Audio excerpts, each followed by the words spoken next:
maybe while we're waiting for a few more folks to pop on, would our guests be willing to introduce themselves?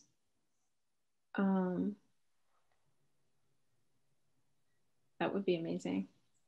Maybe Anthony, would you take the mic and introduce yourself? Yeah. Of course, I'm not Anthony, I'm Lynn Bailey, and I work with the Climate Smart Task Force in Hurley. So just came on to see a few other people and our own coordinator. Thanks for coming. How about Joan? Hi, I'm the Hurley CAC chair, and I work with Kristen, and she's doing a great job. She sure is. Thanks for coming, Joan. Thank you. How about, is it Carrie or Care? I'm sorry, I can't remember. I know we spoke way back when, 6 months ago. How you doing? Yeah, doing well. It's Carrie, but everybody says everything, so I respond to anything. I'm from Germantown. Our CSC's gotten off to a great start, and I'm just here to learn a little bit more about what everybody's doing in the area. Happy to be here. And I also have another meeting not too long from now, so I will not be able to stay the whole time. Apologies for that. No worries. So, Carrie, you're on the town board of Germantown. Is that right? Yes, I am. Okay. All right. How about Matthew, another Germantown person? Yeah. Hi, how are you? Matthew. I'm the chair of the Columbia Climate Smart Committee, and I am the deputy of Christina Bonesack, who's I'm looking forward to her presentation today. So yeah, we've got off to a great start. So I look forward to hearing what everyone else is doing as well. Great. Yeah, I also want to welcome our other partners for climate action, Bob Dandrew. Hi, everybody. Yes, I'm Bob Dandrew. I am working with Paige and Vanessa and Jack. Matt Stinchcomb will probably be joining us a little later. I know he had a meeting in Hudson, but anyway, just really happy to be here. I'm so happy to hear these presentations, and I love this program. I've been following it with great interest, and just really grateful to be here. Thank you. Thanks, Bob. How about Jack? Yes, hi. I'm very happy to be here. I just met a bunch of you recently. I'm Paige's spouse, so I've been intimate with the arc of all this, and it's really been exciting, and this is a really exciting day. Just glad to be here. Thanks. Thank you. And I'd also like to give a huge thanks and shout out to our Cornell Cooperative Extension partners who are here. Carolyn, maybe we'll start with you. It's so great to see you. It's great to be here. I'm very excited to see all the local champions presentations. I'm Carolyn Clocker, and I am the Environment and Energy Program Leader at Cornell Cooperative Extension in Dutchess County. Great. And then we also have Kelsey, who we worked with very closely. Hi, Kelsey. Hi, how are you doing? My name is Kelsey West. I'm with Cornell Cooperative Extension of Columbia and Greene counties, and I had the pleasure of working with Germantown and Copic throughout this process. Oh, thank you. And Melinda? Hi, everyone. I'm Melinda Herzog, and I'm the Healthy Communities Program Leader in Ulster County, and just delighted to see all of you and excited about the presentations to come. Thank you, Melinda. And Brent? Yep. Hi, everyone. My name is Brent Goach. I'm a resource educator with Cooperative Extension of Ulster County. I work closely with Melinda, and we work with towns of Rochester and Hurley. Great. Thank you. Thank you for being here. And Connor, thanks. Also good to see you. Yeah, you too. It's good to see everybody. I'm Connor Young. I'm a team leader over with Columbia Greene. I think I met quite a few folks right at the beginning and then said I'd see you after. And so I work with Kelsey a lot, and I've heard such great things, and I'm really excited to see the presentations today. We also have a couple other special guests. We're so honored to have you. Dazzle. Hi there, everybody. So my name is Dazzle Eckwood. I work at the New York State DEC Office of Climate Change. I manage and coordinate the Climate Smart Communities program at the state level. I'm obviously not in my office at Albany at the moment, but I'm at home, and I'm delighted to be here and learn more. I was really excited when this project first was proposed, and had great conversations with Paige and Vanessa. So I'm excited to hear more and sort of see how it's evolved over time. And so thank you all for being here, and I'm excited to hear more. Great, thanks for coming. And Libby, great to have you here. Hello, everyone. Good to see you all. I'm Libby Zamaitis. I lead the Climate Adaptive Communities program at the Hudson River Estuary program. We're part of DEC and Cornell University. I get to work a lot with Dazzle on the Climate Smart Communities program, but overall we help communities adapt to climate change here in the Hudson Valley. And we're really excited about this project. So looking forward to your presentations. Thank you. Great, thank you so much. So I think all of our 6 local champions are here. Paige and I are just gonna give a quick little intro, and really our champions, as usual, are the stars of the show. So they will be stepping up one at a time. Our agenda is a 10-minute presentation, give or take, and then they each will have a dedicated little Q&A session where we can poke them for more info about their experiences. We'll take a short break after 3 sessions and then continue with the next 3. So as you all can see, the session is being recorded and we'll put it up on our website. Our hope for these sessions is both to shine a light on the great work these folks have done and just give them a sense of that satisfaction to tell us all about it. But we also want to have this as a record for our future rounds of this program, so that prospective applicants can get a sense of the program straight from their own voices of the participants. So with that, I'll turn it over to Paige. Thanks, Vanessa. I'm Paige Ruane. I've been working with Vanessa and had such a great time working with Vanessa, developing this program and now running it with these 6 cohort members. And I really just wanted to say this has been a really special time for me and Vanessa. We've loved working with each cohort member. And the group we feel has been particularly collaborative and congenial.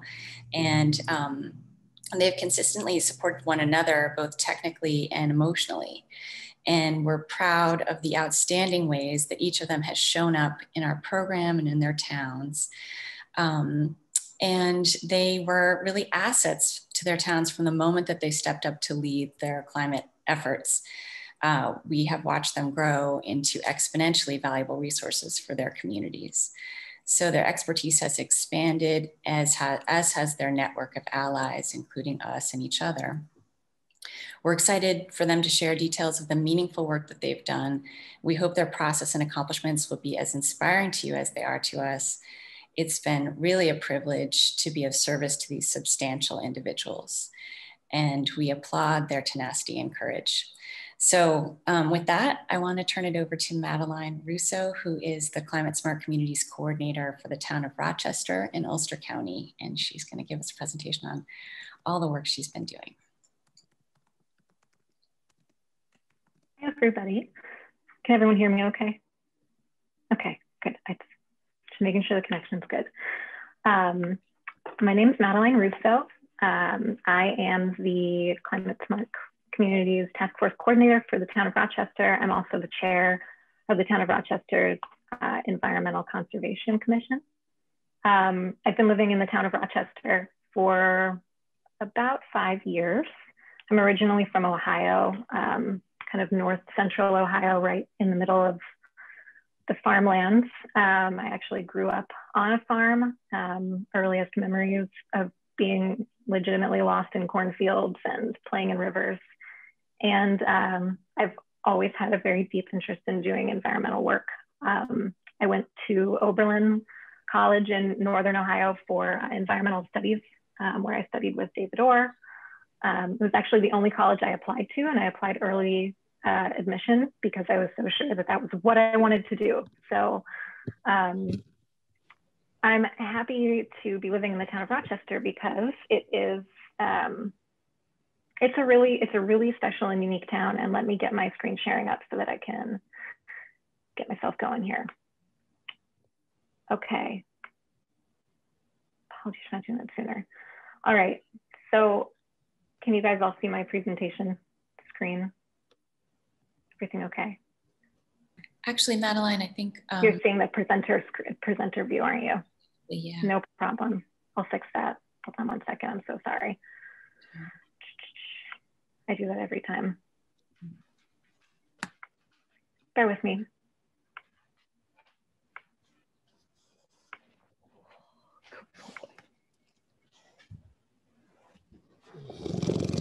Okay. Looks great.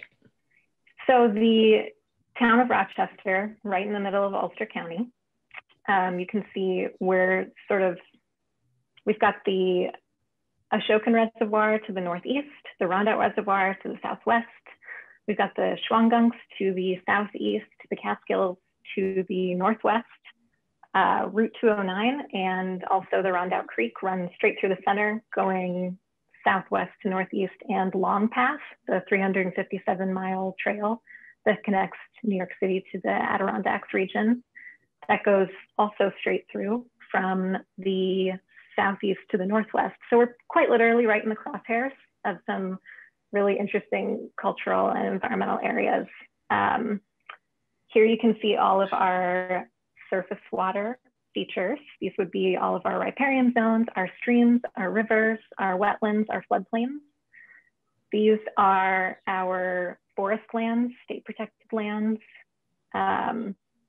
forest core lands, and forest corridors. These are protected lands and lands that are already in conservation easement. These are the lands that the Nature Conservancy has deemed to be focal conservation areas. And these are all of our agricultural lands, including farmland of statewide importance and New York State prime farmland. And the little green spots are historic farmland. So putting it all together, you can see that pretty much every single square inch of the town of Rochester deserves very special attention. We've got an awful lot that we are stewards of. And this was actually taken just last month. This is not in the town of Rochester. It's actually in the town of Warsing at Sam's Point, but part of Minnewaska Park does go through the town of Rochester. But this is Bobcat right at Sam's Point. And I just thought that was so awesome that finally somebody got a picture, because there's been a debate for a long time and they're just not seen that often. But we've got a lot of very special ecological features, a lot of very special animals that we need to take care of. And you can see here, this is our zoning map at the moment. You can see how we are currently trying to protect the resources that we have. The white areas are our rural conservation lands with a minimum 5-acre development. But for the last 2 years, I've been sitting also on our town's comprehensive plan and land use code review board, which is reevaluating the entire zoning code with an eye to better protect our conservation, or our lands that deserve conservation, and try to do more in the way of residential density and other land protection. So with regards to the climate smart communities, we just adopted the Climate Smart Communities Pledge in December of 2020, thanks to the Local Champions Pilot Grant Program popping up. And we only just adopted the Climate Smart Communities Task Force resolution this past May. So we actually have not yet filled the board, but we are working on it. We're estimating that we're gonna apply for certification for next April, but maybe January is my hope, but I'm just gonna put April to be safe. Our Climate Smart Communities Task Force is going to be no less than 5, no more than 11 voting members, with the task force coordinator and a town liaison. We're currently putting out the call for members, but right now it's myself, Erin Enowin, who is a town board member, but she's also a local farm owner and operator. Lisa Doken, who's a member of the ECC with me, but she's also has a really wonderful background in regenerative development, living systems, and she's currently teaching biomimicry at Columbia. So she's a great resource for this. I'm specifically also looking for a grant writer and a GIS specialist, because I can use Google Earth, and that's pretty much it. And we're going to need a lot of help with grant writing going forward. So we're trying and hoping to get some specialty people on our board. But what's really important in the next few months while we're bringing people on and before we have our first meeting of the board, we want to make sure that we're really laying the groundwork for this being a very active community presence. We want to focus more on forming partnerships locally and regionally, specifically more with the farmers and with the Rod and Gun Club members, our church members, some of the other, I'm getting some feedback. Somebody did, I'm sorry, I just want to make sure it's not bothering the rest of you. I've put a list here of the places that we're focusing on for partnership, but in the end, the goal is ultimately for the task force to serve a role as a facilitator for cooperation between municipal committees and groups so that we can enforce these climate change projects that we're going to be creating with a unified effort from the whole town and all stakeholders, which is a lofty goal, but I know that we can do it. Our first meeting, once we do have all the members of the board together, we're going to focus on doing the committee assignments, kind of figuring out where everybody feels most comfortable and where to go. But I would like to make sure that we're focusing on the project management schedule for certification submission deadline of April, because I don't want to see it get dragged out. We have a lot of funding opportunities coming up in 2022 that we're going to want to definitely get. And another big focus that we're going to have is how to ensure that this group continues beyond certification. I know that these climate smart communities task forces or task forces that are created with a specific goal in mind, often they run out of steam after they've already accomplished one of their major goals, and they don't necessarily have a sense of longevity. And with forming these partnerships and creating this sense of community unity, it's important to me that when we go into this from the get-go, that we have this set up to be a long-term board that continues even after certification through resubmission for recertification, so that this is a continuing presence in the town. Through the certification assessment that we did with Melinda and Brent, we've got a few actions that are currently in progress that will be sort of closing up with the first meeting of the task force, but one of those being preserving natural areas through zoning or other regulations. That's part of that comprehensive plan and land use code review committee that I mentioned. That committee is closing up at the moment, so hopefully we can snag those points because that's a lot. But finishing up the climate action website and the public education and engagement plan, which I'll go over a little bit later. Right now, we've got about 37 points that are in progress, and then 60 something that I would like to be the main focal points for the first steps of the task force. Again, the partnerships with other entities. Building upgrades, we've already done some work on in the town, and it's mostly just going to be the boring paperwork bit of collecting all of the proof. But my biggest focus that I want to see us jump on is the waste reduction education implementation. The town of Rochester has a pretty specific ongoing problem with the transfer station and with the amount of waste that our town puts out. And we need to do a lot more in the way of waste reduction education, recycling education, compost program implementation. We do have a compost program for the town, but we want to do more on the municipal level to set an example, and also do more so that we can empower everybody to do it in their own homes. This is the timeline that I would love to see happen for our certification, starting with now, where we're at 97 points already. We've got 7 that are actively in progress, not counting the zoning board changes, but that's only just to be safe because I don't know exactly when that will wrap up.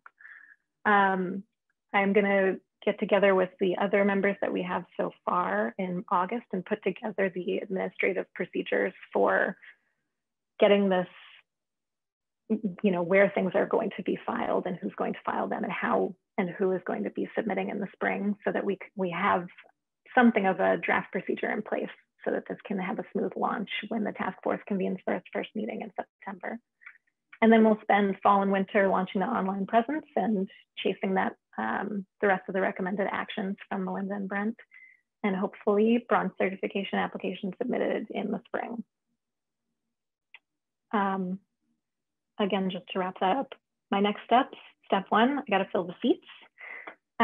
Step 2 is building out that administrative infrastructure and the rough structure of the task force and the subcommittees and planning ahead for the first few meetings so that we can be as efficient as possible. And step 3 being to launch the public engagement and social media newsletter website, just so that we can start with the broader education and engagement efforts. Right now, the Environmental Conservation Commission has been doing, for the last year and a half, we've been doing a lot more public engagement. We've got a third Thursday Nature series that we do. We do a lot of volunteering events. It's been a little wishy-washy with attendance, and part of that is a sort of a legacy opinion of long-term members of the town about ECC's past efforts, and that we're going to be starting with a blank slate with the Climate Smart Communities Task Force, and we're going to try to transfer as much of that engagement that we already have set up through our social media and our newsletter, and just sort of first partner with the Climate Smart Communities Task Force, but then sort of fully hand it over so that it's no longer the ECC's role to be the community engagement. So the ECC can focus more on municipal efforts, and the Climate Smart Communities Task Force can be community fronted and right out there and handle the newsletter and the social media and the website. There was a group of Cornell students this past spring that put together a PE9 template for public engagement and education, which was a really impressive document that is a fill it in yourself draft for the towns to set up and pass their own resolutions for their Climate Smart Task Force's community engagement. So we'll be passing that this fall once we've solidified that with the task force members. And the website is still in draft form and won't launch until the task force itself launches. But another thing that the ECC has been doing is this annual tire pull, where we bring together the community to clean out the Rondout Creek, which needs a lot of love and attention. As you can see, these are pictures from the last 5 years, and every year there are still more tires and more garbage to pull out, but tires specifically as a result of illegal dumping due to our townwide garbage issues, but also because of Hurricane Irene and some past flooding. The Rondout Creek is very specifically prone to flooding, and it's caused a lot of problems with the Rondout, which is a very important resource for our town. So it's the main focus for the ECC's community outreach efforts. Everybody in the town agrees that we need to take care of the Rondout, and it's a great recreational and environmental resource. So it's a good opportunity for us to bring together the farmers who own lands along the river, and to get the community out to actually physically see what we're bringing out of the river. And we're going to be launching the task force this fall with a second cleanup, so that we can sort of transfer that activity to the task force going forward. Just to back out a little bit from the structure of the task force, but my main takeaways from this Local Champions program, I think that our Climate Smart Task Force submission is really going to only be as strong as the task force itself. I really want to see the task force get members and get to working, but we really need to have, the right people who are engaged, who are ready to get this done as quickly as possible, and who have the right skill sets. Like I said, we're going to need some help with grants and with GIS, but also that partnerships are really essential. There were a lot of aspects to the Local Champions program where I had these kind of major aha moments about not thinking about the town of Rochester in terms of the municipal boundaries and zoning maps, thinking about it in terms of a watershed of partnerships, thinking about our partnerships with the towns that are upriver and the towns that are downriver, thinking about the work that we do in the town of Rochester as impacting everybody all the way down to the Hudson and beyond.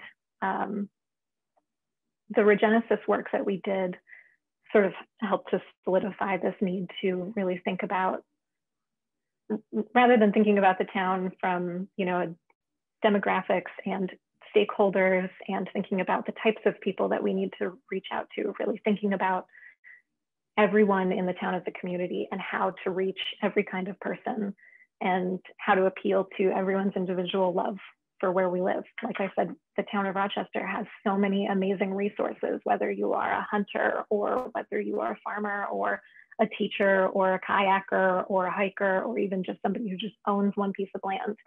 You know, it's a really special place. And I think we've got a lot of the groundwork already laid for, you know, convincing people that that's the case, that we have something to protect and something to care about. But making sure that we're forming partnerships one-on-one and also with local and regional partners, municipal partners and state actors, it's going to make a huge difference in ensuring the success of the climate action program, but also just in terms of really instilling a long-term love of community and environment in the people that we're talking to. And that's the end of my presentation. So I'm ready to take some questions if anybody has any. Thank you very much. Thank you so much, Madeline. Really beautiful. We just have a couple minutes for questions. If anybody has any feedback from Madeline or questions about Rochester, maybe unmute yourself if you do. Madeline, maybe you could stop sharing your screen so we can see everyone. Good idea. Thanks. Thanks.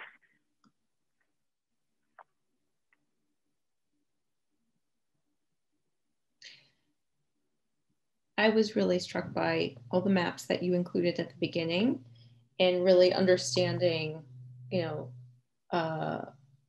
it gave me a better picture of what Rochester is all about. And I was wondering if you could speak to, like, having had gone through that, you did the natural resources inventory. I know that's like a very mapping intensive project. Did that help inform like your understanding of Rochester? 100%, 200%.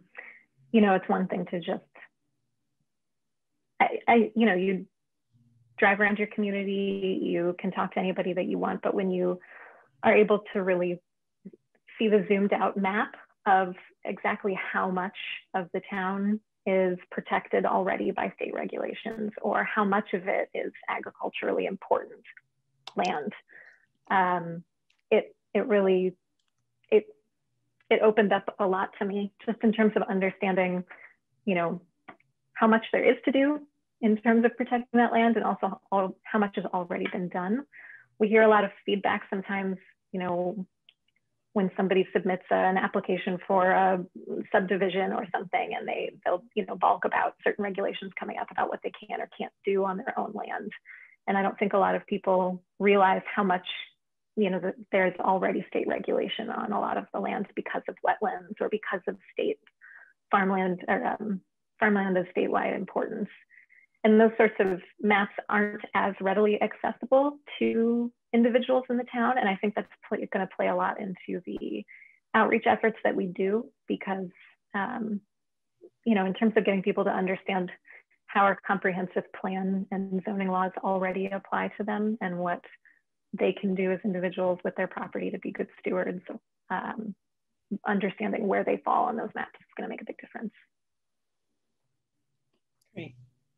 Thank you so much, Madeline. Well done. Sure. Thank you very much. All right, next up, we have Kristen from the town of Hurley. Kristen, if you want to step up to the mic. Okay.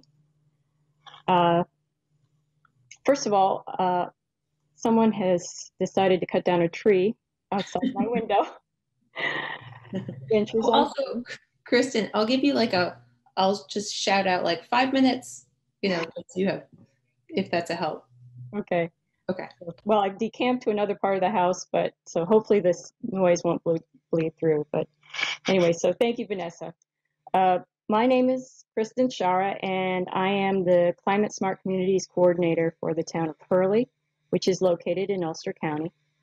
I've lived in Hurley for almost 29 years, and I have volunteered for the Hurley Conservation Advisory Council for much of that time. I also serve on the Ulster County Environmental Management Council, which is where I heard about the Local Champions program. I have a background in engineering, and I worked in the alternative energy field. And the areas of energy, air and water pollution, and of course now climate change have been a lifelong concern for me. So I'm going to go ahead and share my screen.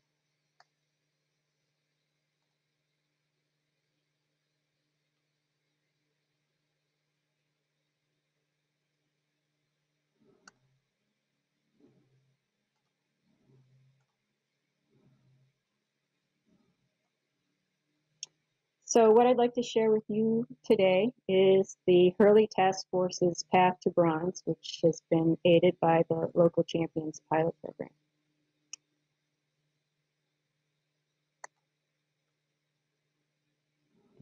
So our journey started with the Hurley Town Board adopting the Climate Smart Communities Pledge back in October of 2018.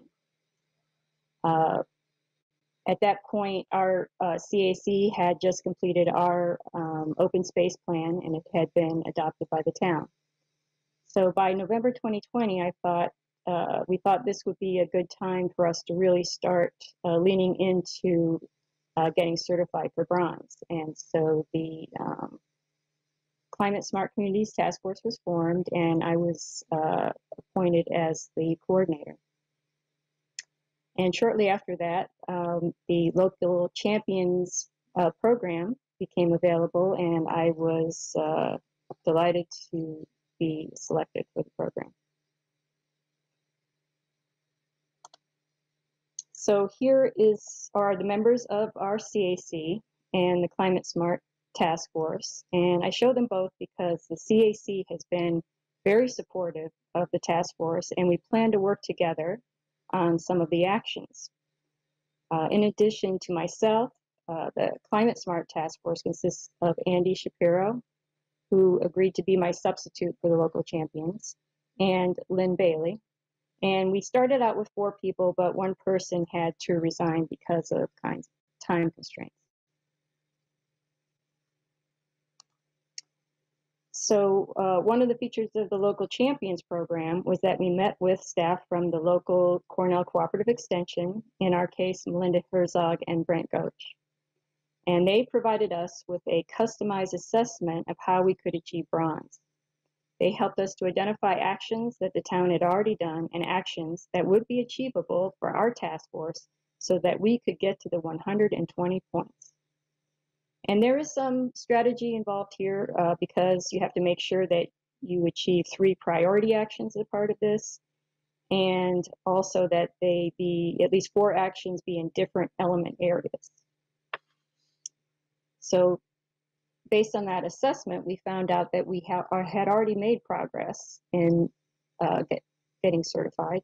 The town had installed a solar array behind our town hall. They had purchased an electric vehicle, installed a charging station. We were converting our street lights to LED, and we had a hazard mitigation plan.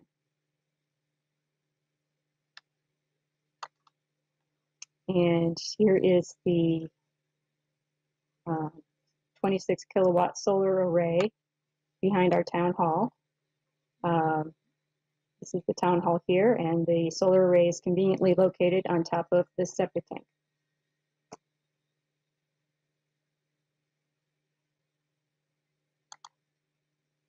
So since we kind of got started, there are some things that we've been working on as a task force, and we just completed a community solar program. The Ulster County Department of the Environment put this together as a part of its Green New Deal. And they negotiated a contract with 3 solar providers and set up a website for people to sign up. Our part was to educate people about community solar and encourage them to sign up from our town. And whoops. So here, just some pictures of what kind of things, what that looked like in terms of, for us, in terms of educating and working on this program. We printed up this flyer, a postcard, and sent it to every town resident. We attended the town-wide yard sale and handed out flyers and talked to people about community solar and answered questions. And we had a Zoom meeting where all of the vendors attended, and they each gave a presentation about their program and answered questions about community solar.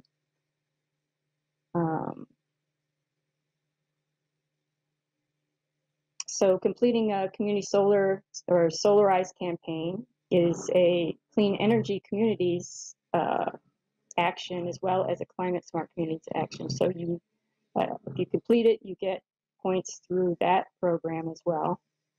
And it also makes you eligible for grant money from NYSERDA.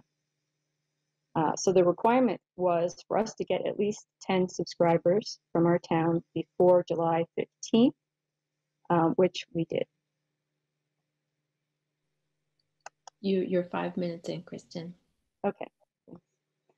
Oh, and I wanted to say that the postcard, the funds for printing that came from our grant through the Local Champions program that we got from the New World Foundation. So the Solarize campaign also prompted us to set up our Climate Smart website, which was designed entirely by Lynn Bailey. The domain name and platform subscription were paid for by the grant money we got from the New World Foundation. And here is some samples of the pages. So this is our home page here. And this is actually animated to say Climate Smart Hurley. And then it says take action, make a difference. You can see the menu up here. And we added a page for Solarize Hurley while we were doing that. And also this button over here. And if you click on the Solarize menu item, it takes you to this page over here, which goes through all of the details of the program, why community solar is good, what are the benefits, how it's important to in terms of fighting climate change. And then Lynn, at the bottom of the page, she embedded this video from NYSERDA that explains Climate Smart. So also some other aspects of the website for those of you who have their websites, you can see these menu items. These are things that they encourage you to have. And we also have a page, if you select contact, where you can sign up. And if people give us their email address, we plan to send out newsletters and messages with climate change education topics and event announcements.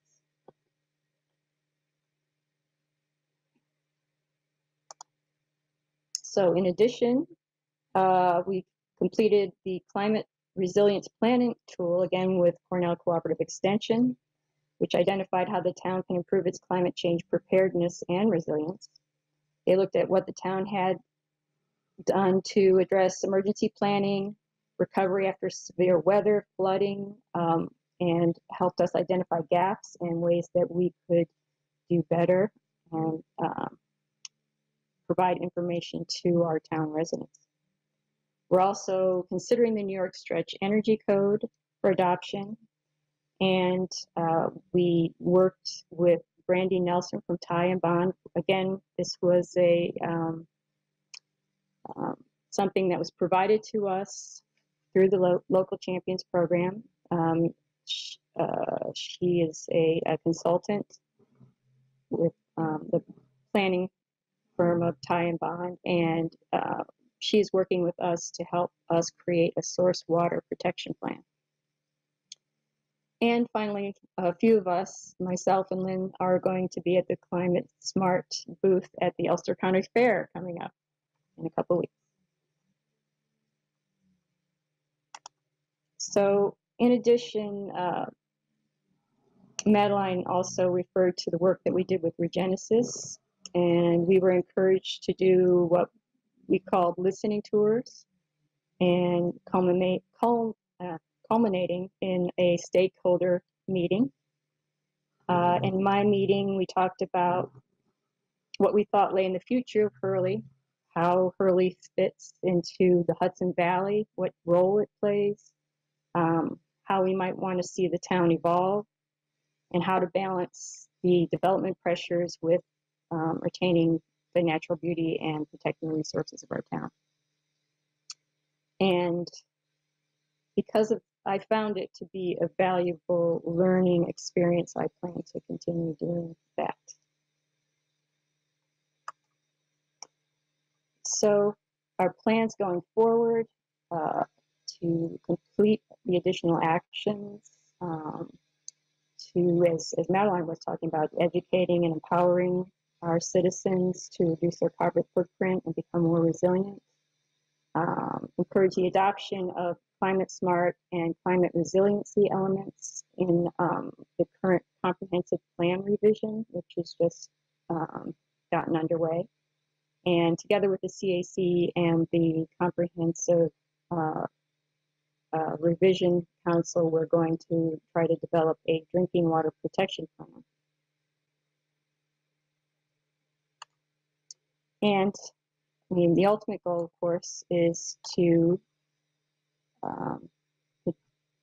help Hurley to fulfill its Climate Smart Communities pledge.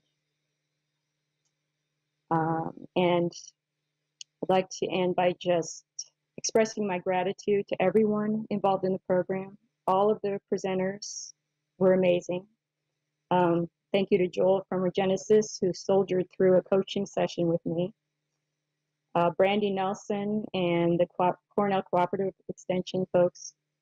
It has been an absolute joy getting to know the rest of the cohort. And most especially, I deeply appreciate the work of Paige and Vanessa.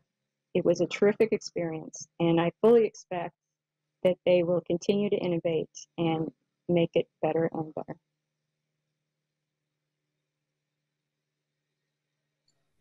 Thank you so much, Kristen. Thank you, Kristen.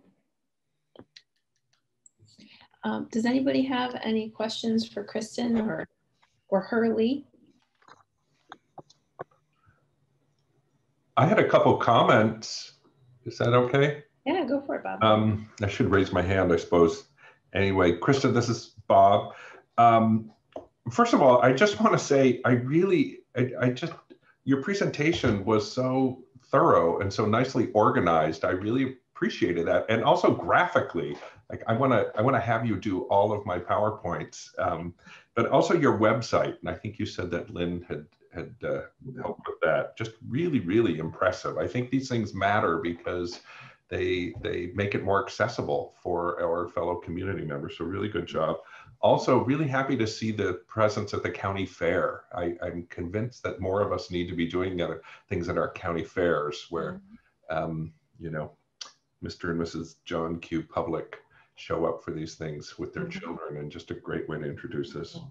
And then finally, the stretch code you mentioned, you probably know this, but I just heard from that there's NYSERDA's offering a $5,000 grant if you access those, and you have Jen Metzger in Ulster County, who's a huge proponent of that. So hopefully you're linking with her. But great job and thank you. Oh, thanks.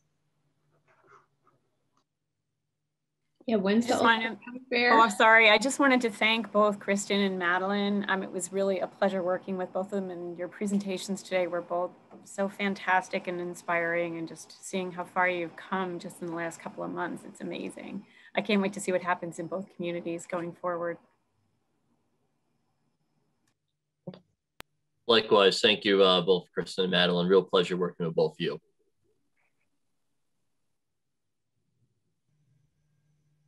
Any other questions or comments for Kristen.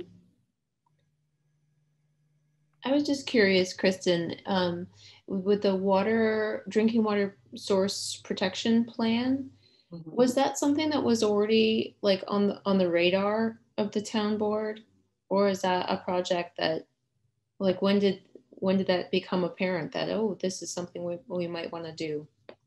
Well, as the CAC has been working on water protection for a long time, and we actually have some groundwater studies that we had done, and but it was trying to pull it together and how to bring it forward and actually get it implemented.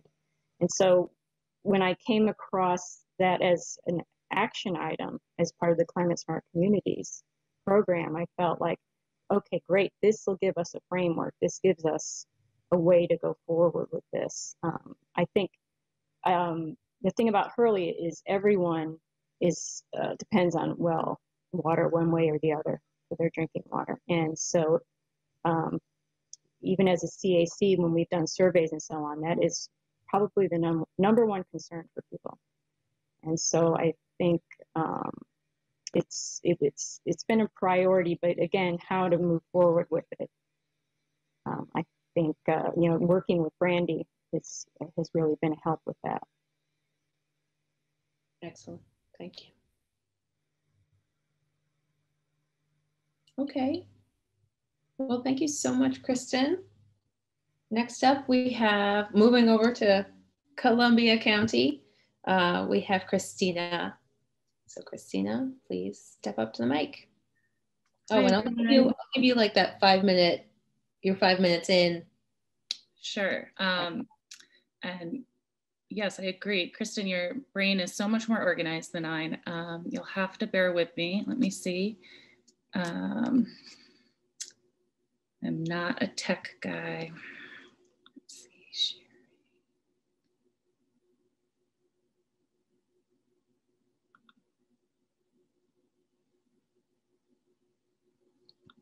Does everyone see that in present mode? Yeah, it looks great.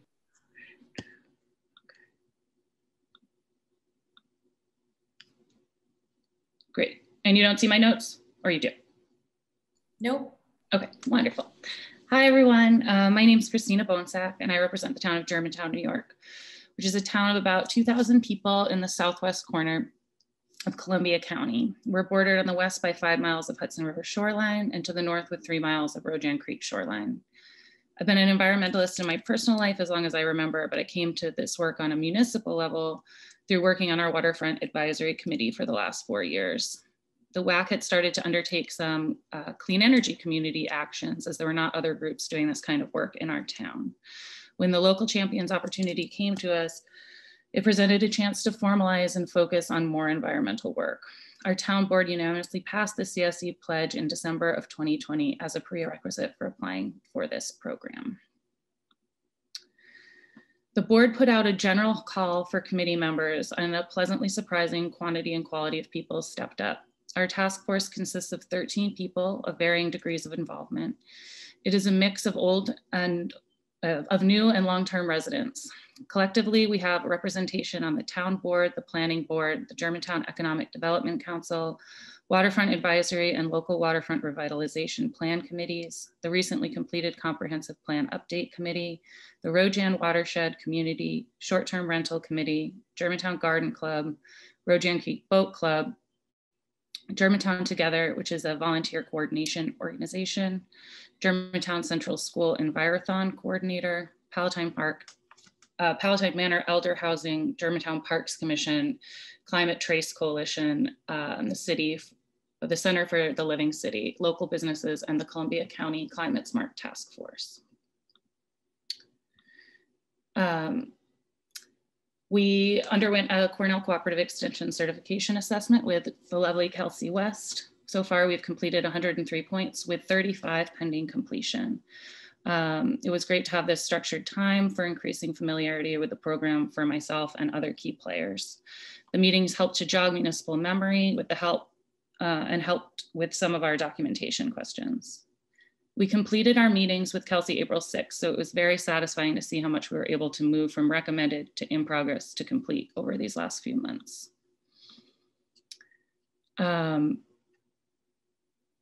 Some of our bigger accomplishments of this year were passing the Unified Solar Permit, a resolution for government building benchmarking, recycling in our public spaces and at events. And we also completed an all volunteer scope 3 greenhouse gas inventory. We're in the process of adding a new EV charging station, which has been approved for outside of town hall. And we are carrying out an organic waste citizen survey. This fall, we plan on using our local champions funded ICLA membership to draft a climate action plan, work with the town board, planning board, and code enforcement officer on adopting New York State stretch code, and formalize the community education we're already undertaking into finite actions. We'd also like to move from research to development in an organic management plan, as well as track down and carefully document our older completed actions. Our task force is just beginning to find its place in the community as we started from scratch in December of 2020 and have been focused on government more than community task to start. We introduced ourselves with a table and recycling education campaign during townwide yard sale day. We also held a collaborative compost workshop at the library, conducted a survey on waste practices, and organized a wholesale community buy of rain barrels. We hope to be engaging with a larger swath of the town population in the months to come. We are starting with younger community members by running a few sessions at the town's summer day camp for elementary students. In the fall, we're partnering with the Economic Development Council to hold a writing and arts competition for middle and high schoolers on the topic of climate change. Under the name Sustainable Germantown, we've begun public outreach in the form of a website, Instagram account, and a blog, as well as in-person tabling and flyering around town. So far, our efforts are on information gathering and educational mitigation campaigns. Our website focuses on the idea of climate resilience as community care. There's a large emphasis on volunteerism and how many organizations are active in the community and how they will all be touched by the climate crisis. We also provide resource guides on local recycling, composting, rainwater saving, and further reading on climate action. We actually link back to the local champions' wonderful guide. We have sections on data, community government actions, and a blog. Oh, Christina, you're at 5. We are having our stakeholder meeting this coming Tuesday in the form of a town board workshop, which is more public than I would have chosen, but it will be great. It'll be open to the public at one of our riverfront parks. We're unsure what to expect for attendance and participation, but I'm interested to bring these nonlinear concepts into municipal discussion.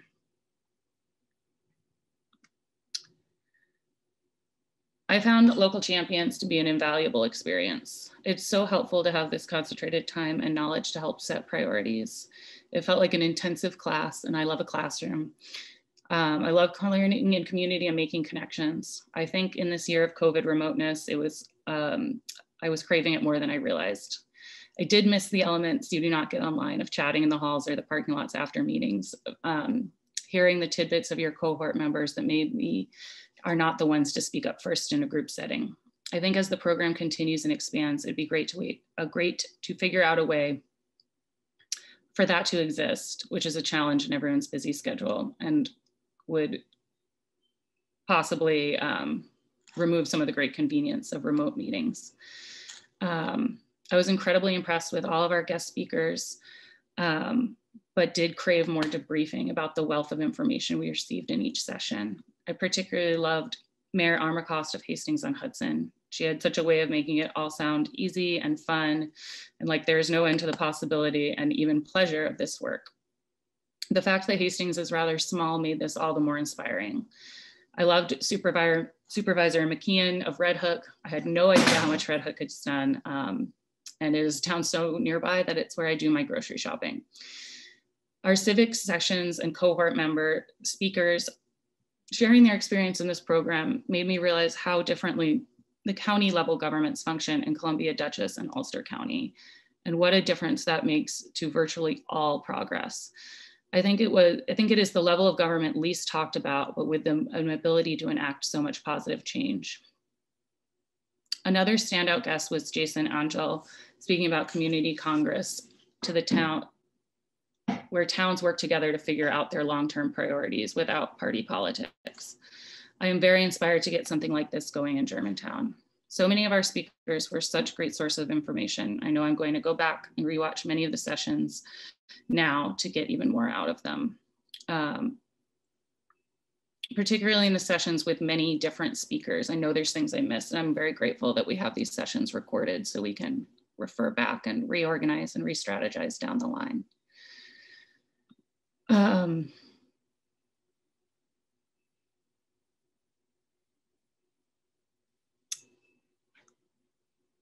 My last reflection is that I think that the timing of this program is a beautiful 8-month journey, but I wish that it didn't end in July. I think it would be great if we had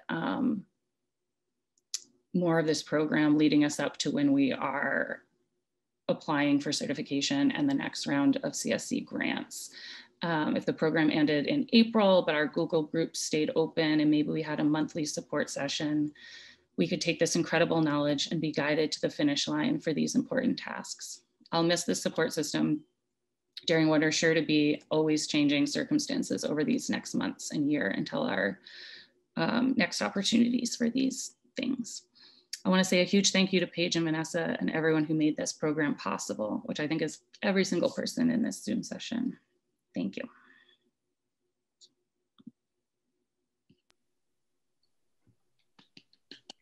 Thank you, Christina. Well done. Awesome. And I so appreciate your feedback on the program structure itself. And just so all you cohort members know, you will be getting a very thorough survey asking for all your feedback. So stay tuned for that. So Christina, if you could stop sharing your screen, we'll see if anybody has any questions or comments for you.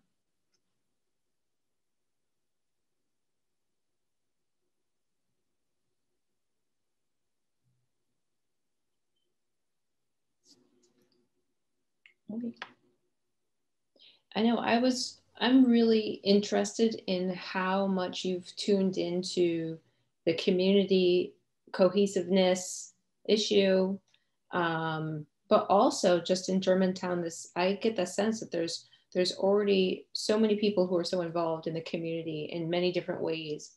And I always really appreciated how you're trying to bring everyone together. And so I loved that you shared in your presentation here some of the activities that you're doing with the community. And I think that's something that I was wondering if you could speak a little bit more about, like how is it that you're doing like a creative writing contest with kids around climate change? How did that come to pass? Like that's just such a great example of like involving a different generation and taking a different spin on climate change activism.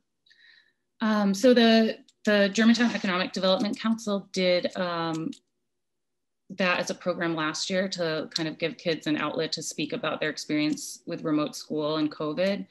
And I think it was just going to be a one-off year thing, but I approached them just saying, you know, do we want to talk about, would you hold another one about climate change? And they were very into the idea. So we'll see how that goes on, but they had really great participation last year, and I think we will again.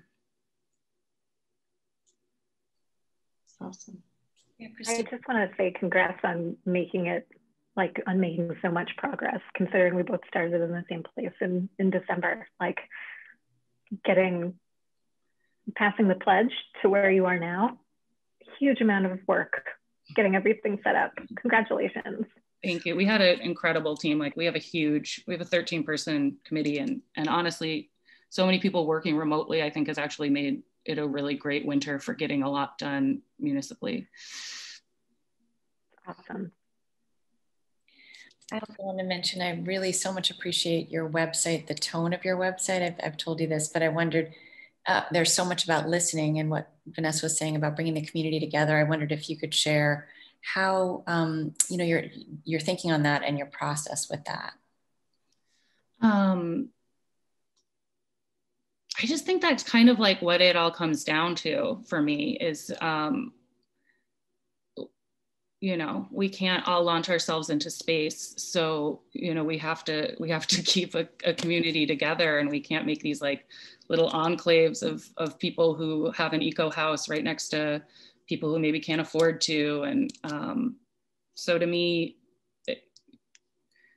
we're only going to save the earth as much as everyone is working together on it, you know? So especially as we all live in the Hudson Valley, we're all seeing the gentrification right now. We're all seeing the divisiveness, and we have to kind of heal all the things at once, in my mind. Thank you. It's so thoughtful and instructive. This is sort of a question for both, maybe Kristen and Christina. Kristen, you mentioned how you did the whole Solarize campaign. Seems like it was very much supported by the county. And Christina, you mentioned what's going on with Columbia County. Do either of you or any of our other cohorts have ideas for what they'd like to see the role of the county be with climate change work? Well, Matthew, who is my co-leader of the committee, is now on the Columbia County Task Force, and but they're just getting started, and I'm really excited they're getting started. But Columbia County works really differently than Ulster and Dutchess in that we have a board of supervisors, so there isn't the same level of countywide accountability to any of our leaders that are working with that budget and that agenda. And that's been something that's become clearer and clearer to me in this process, as so many of our presenters are in Dutchess and Ulster. And I'm just seeing like, oh, you can just talk to that one person.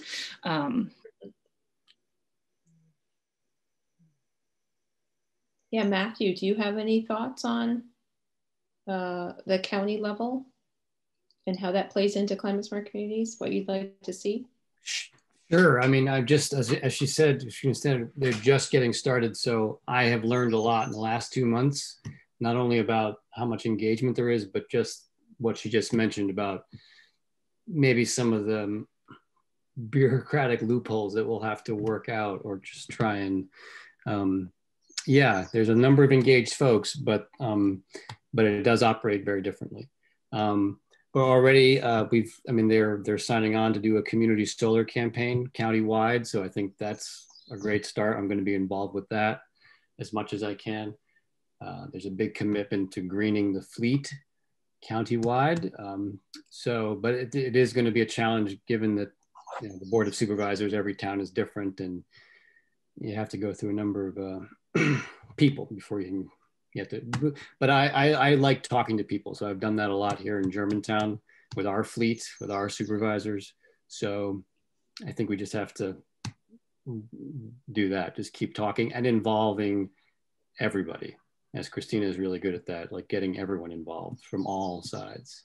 So great. Stay tuned. There's going to be more, I'm sure. Mm-hmm. Yeah, Kristen, can you tell us a little bit more about how you've interacted with Ulster County with climate smart stuff? Well, I think Ulster County has been very clearly out in front on this issue.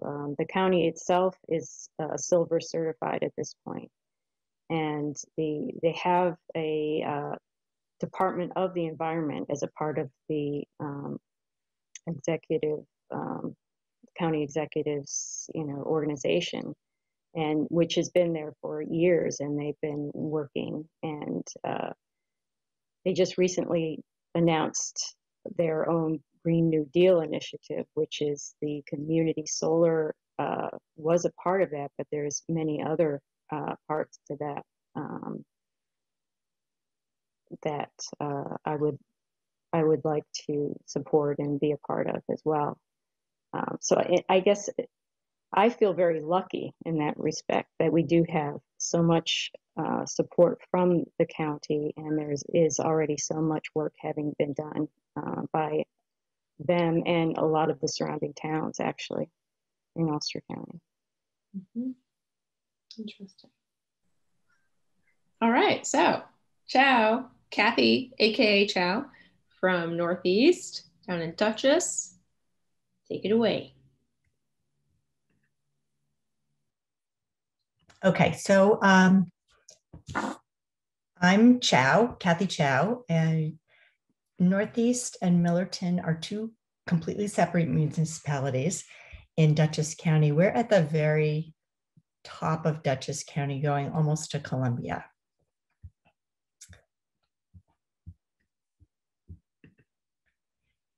So the task force has been going since 2018, but I would have to say it was tangled up and pretty much stalled. A lot of the projects and our original grant and the task force itself are joint projects between the town and the village. And the first thing that local champs helped me do was just untangle how that's going to work.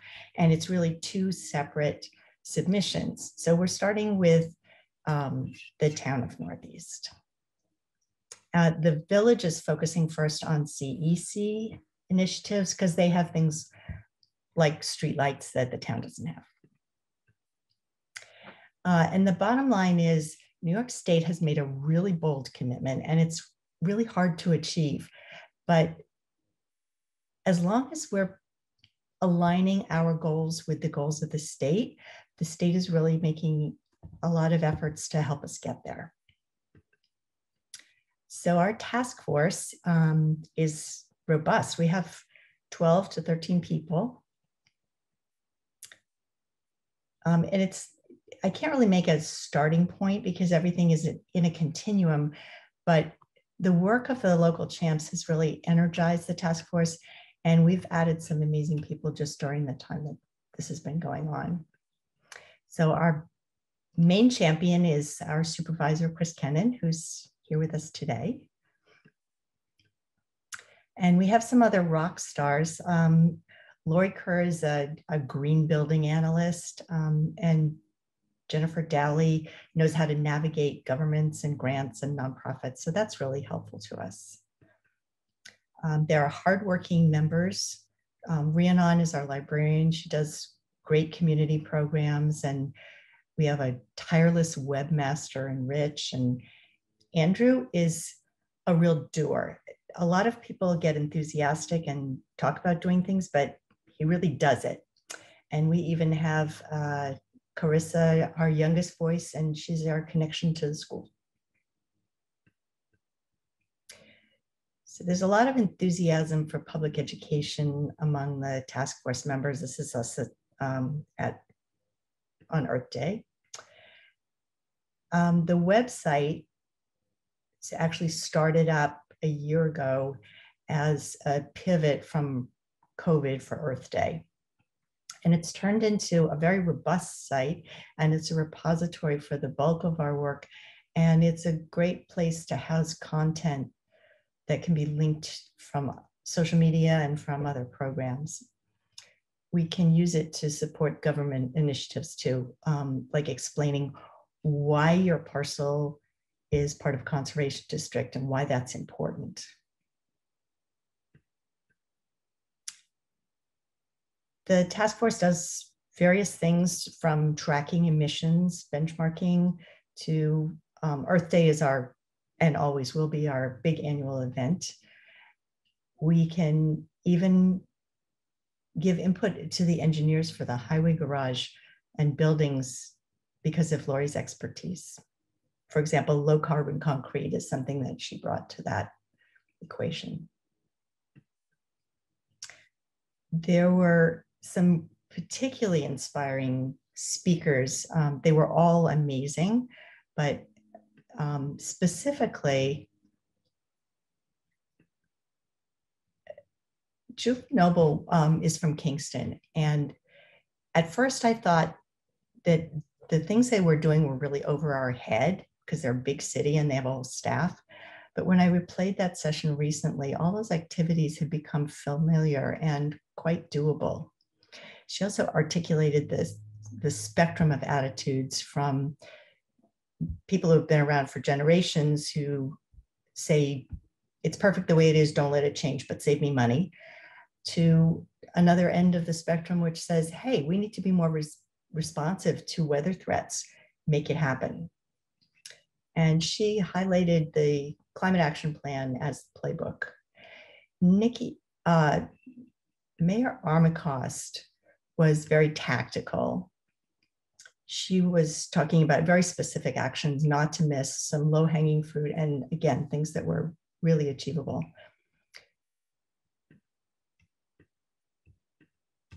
Then Jason Angel was very inspiring. He presented us with a way to have a public input meeting that I find really believable, like we can really do that. We can get feedback from our community.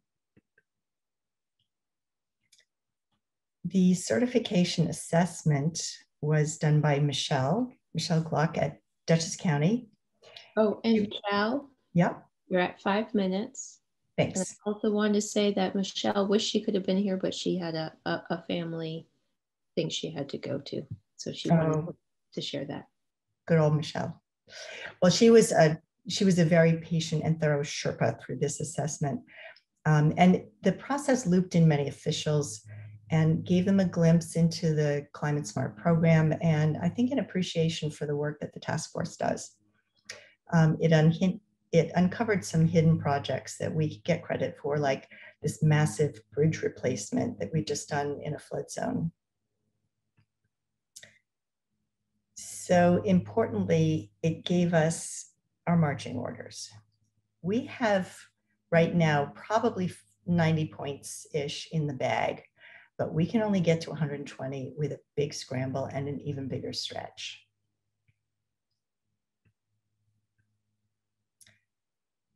The tie and bond brainstorming meeting with Brandy was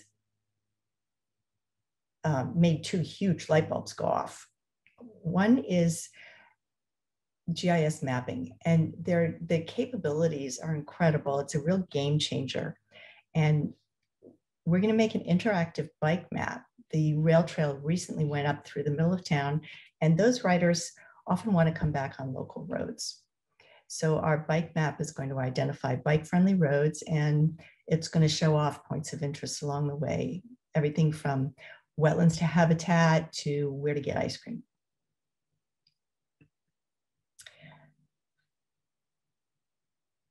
The second project to do with Brandy is a master plan for South Center Street. So this is a whole soup of stream convergence and a crumbling bridge and a vacated highway garage site and piles of materials, and connected to opportunities like recreation and rail trail parking and flood resilience and remediation. So this is going to be a plan for all the different ways that we can go forward and what's most practical. Feasibility study. So the big understandings for me were the difference between mitigation, where we're trying to reduce harm, and adaptation, where we're dealing with the consequences that are already coming our way. Our listening tour, the really big insight was all along the Weebatuck Creek are the oldest houses in town. This was a conversation with the community center and with emergency services. And it highlighted that these riverine houses are the most vulnerable. They have terrible things in their basement, like piles of salt and oil tanks. And so we want to do an education campaign for how they can prepare and be resilient from flooding.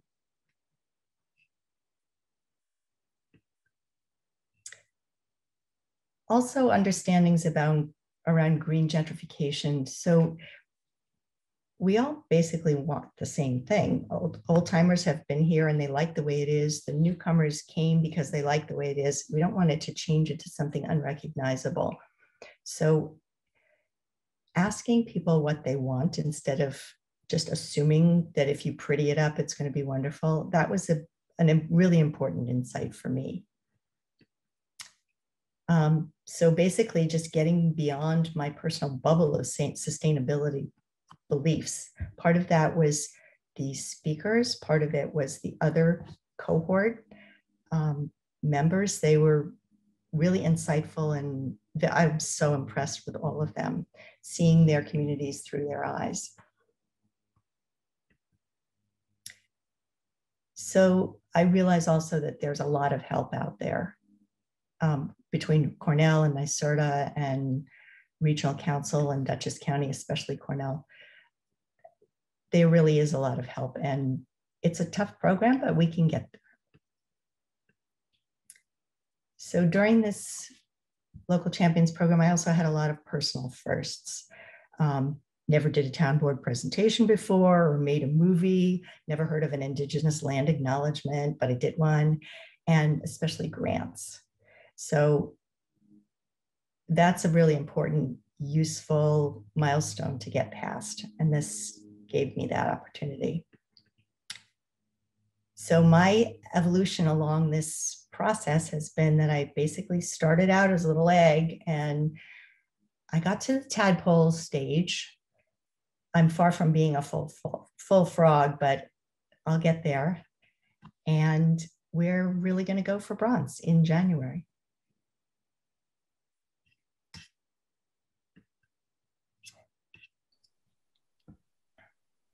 Thank you, Chow. Well, thank you. And Paige, you and Vanessa have been amazing. Thank you. Yeah, well done, Chow. I love the tadpole metaphor. Really growing legs now. Yeah. Yeah, thank you so much for this. Did anybody have any questions or comments for Chow? I just wanted to reiterate that Michelle loved working with you and is excited to continue working with you, and is just really sorry that she couldn't be here today. But just has had a pleasure. And you mentioned GIS, and we've got an upcoming GIS training that I'll make sure you know about in case you're interested in learning more. Thank you. Me too, please. I just want to say I'll share it with everybody. I just want to say I loved your adaptation and mitigation slides. It was like simple and sweet and really easy to understand. That was really great. Do you know where you got that, or did you make that? I made that, but I think that actually came out of trying to submit the website, because they're very specific. The instructions are very specific about it. It has to be about both parts of it. And that caused us to really define what is the difference and how that's important. And I don't think a lot of people understand that, but we can make that clearer in our public education campaigns. Oh, that was great. Thanks. Yeah, and so important now that, you know, climate change is here, and we're going to have to deal with it, even as we work towards trying to prevent even more future harm. So really important, but it is a bit still new conceptually to people. Yeah, I mean, Chow, you were such a hero to the group with your work, especially with your website, and your background in branding helped the group all get a sense of like, you know, where we could take this in terms of, again, how important it is interacting with the community and having your messaging right, you know, and making it engaging and accessible. And I'm really excited to see how you continue to work to outreach to all aspects of your community. And I really appreciate that map you showed with the vulnerable populations and the listening tour work that you've done there. And I think it's exciting to think that this is just the beginning. Yeah. If I could just jump in for a second, just as town supervisor, to say how exciting it has been for the town to have our task force with Chow leading it. It has become the organization associated with town that everybody really wants to join. You know, sometimes it's hard to find volunteers to join town committees, but that has not been the case with Climate Smart Task Force. It is so energetic, and Chow, you've really led a great outreach, and one of your great qualities is you tend not to take no for an answer. So when she asks for volunteers, people better put their hands up. Anyway, the town is really excited about what we've been doing, and we're all in with our task force. Very proud of what they've done, what you've done, Chow. Well, thank you, Chris. Your support's really important.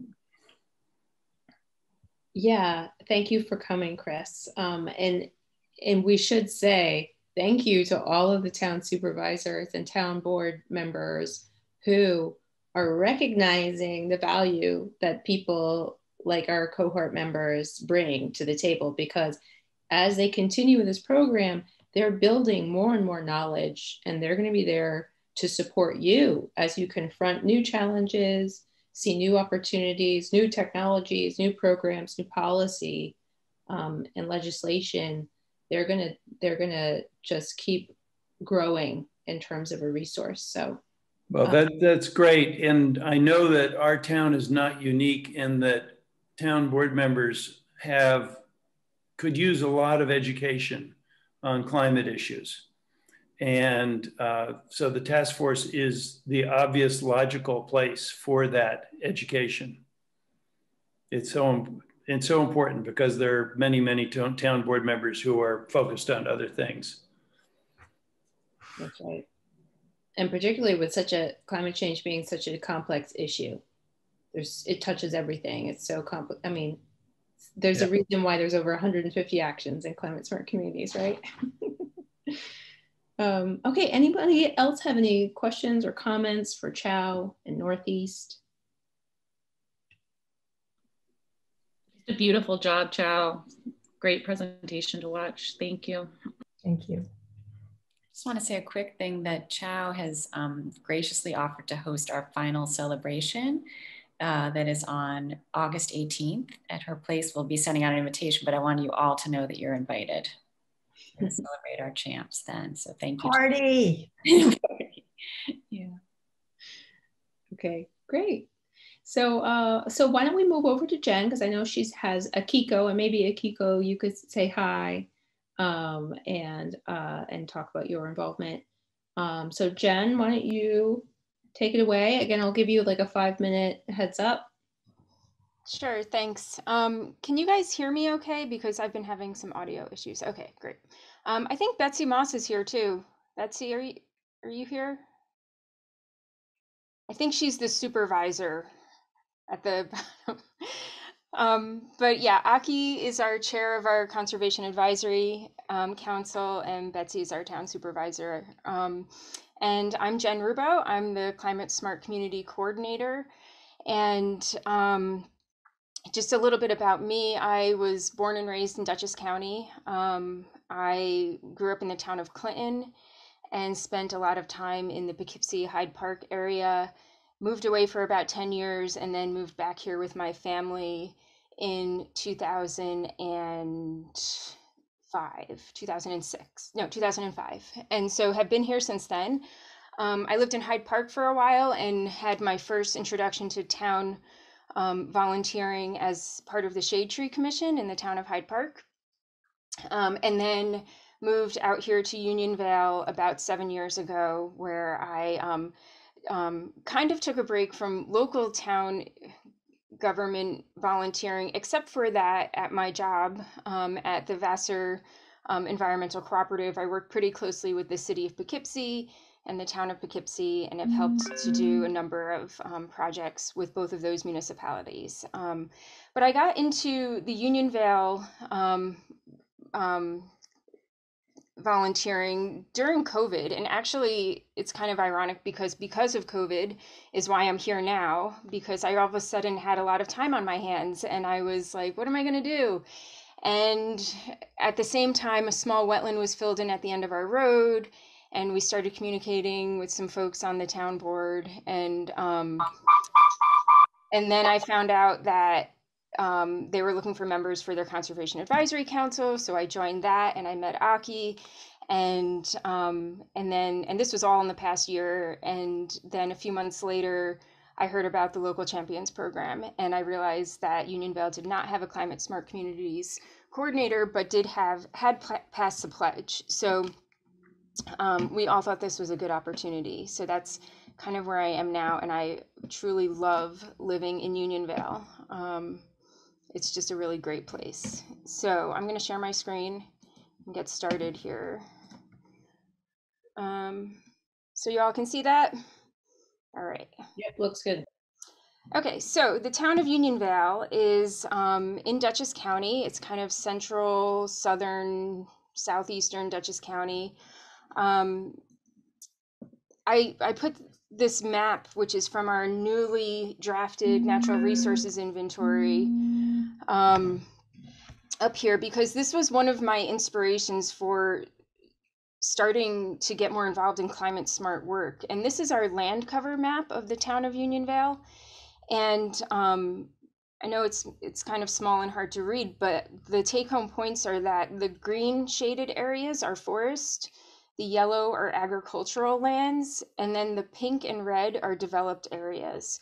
It's really hard to see the pink and red, right? Like, you're like, where are the houses? Well, yeah, there's not that many.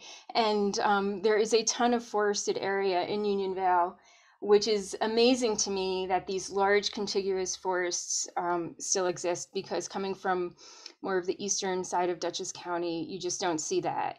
And then if I was able to zoom out more, you would see that these are really extend even further into Dover and other surrounding municipalities. So this is really important, and especially when talking about climate change, because forests are, one of the primary ways that we sequester and store carbon from our atmosphere. And there's actually a recent paper that was out in Science News that was saying how, planting trees is a great thing to do, but really what we need to be doing is preserving our mature forests. And so, so this map in particular was a lot of the inspiration for me to get involved in what I'm doing now with climate smart communities. I also wanted to add this map, which I just discovered like last week.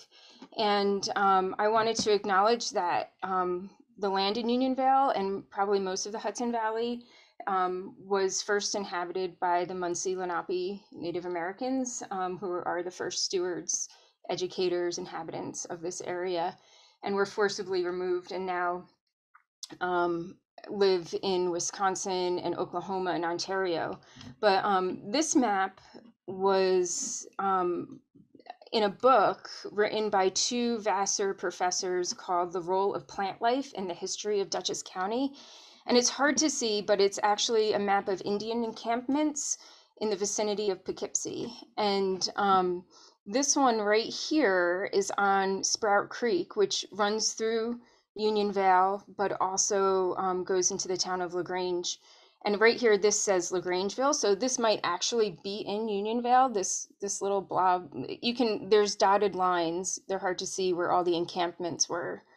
And unfortunately, it doesn't show all of Dutchess County, but it does have this kind of half of Dutchess County with this little piece here in Unionville. And I thought that was really interesting and would love to learn more about that.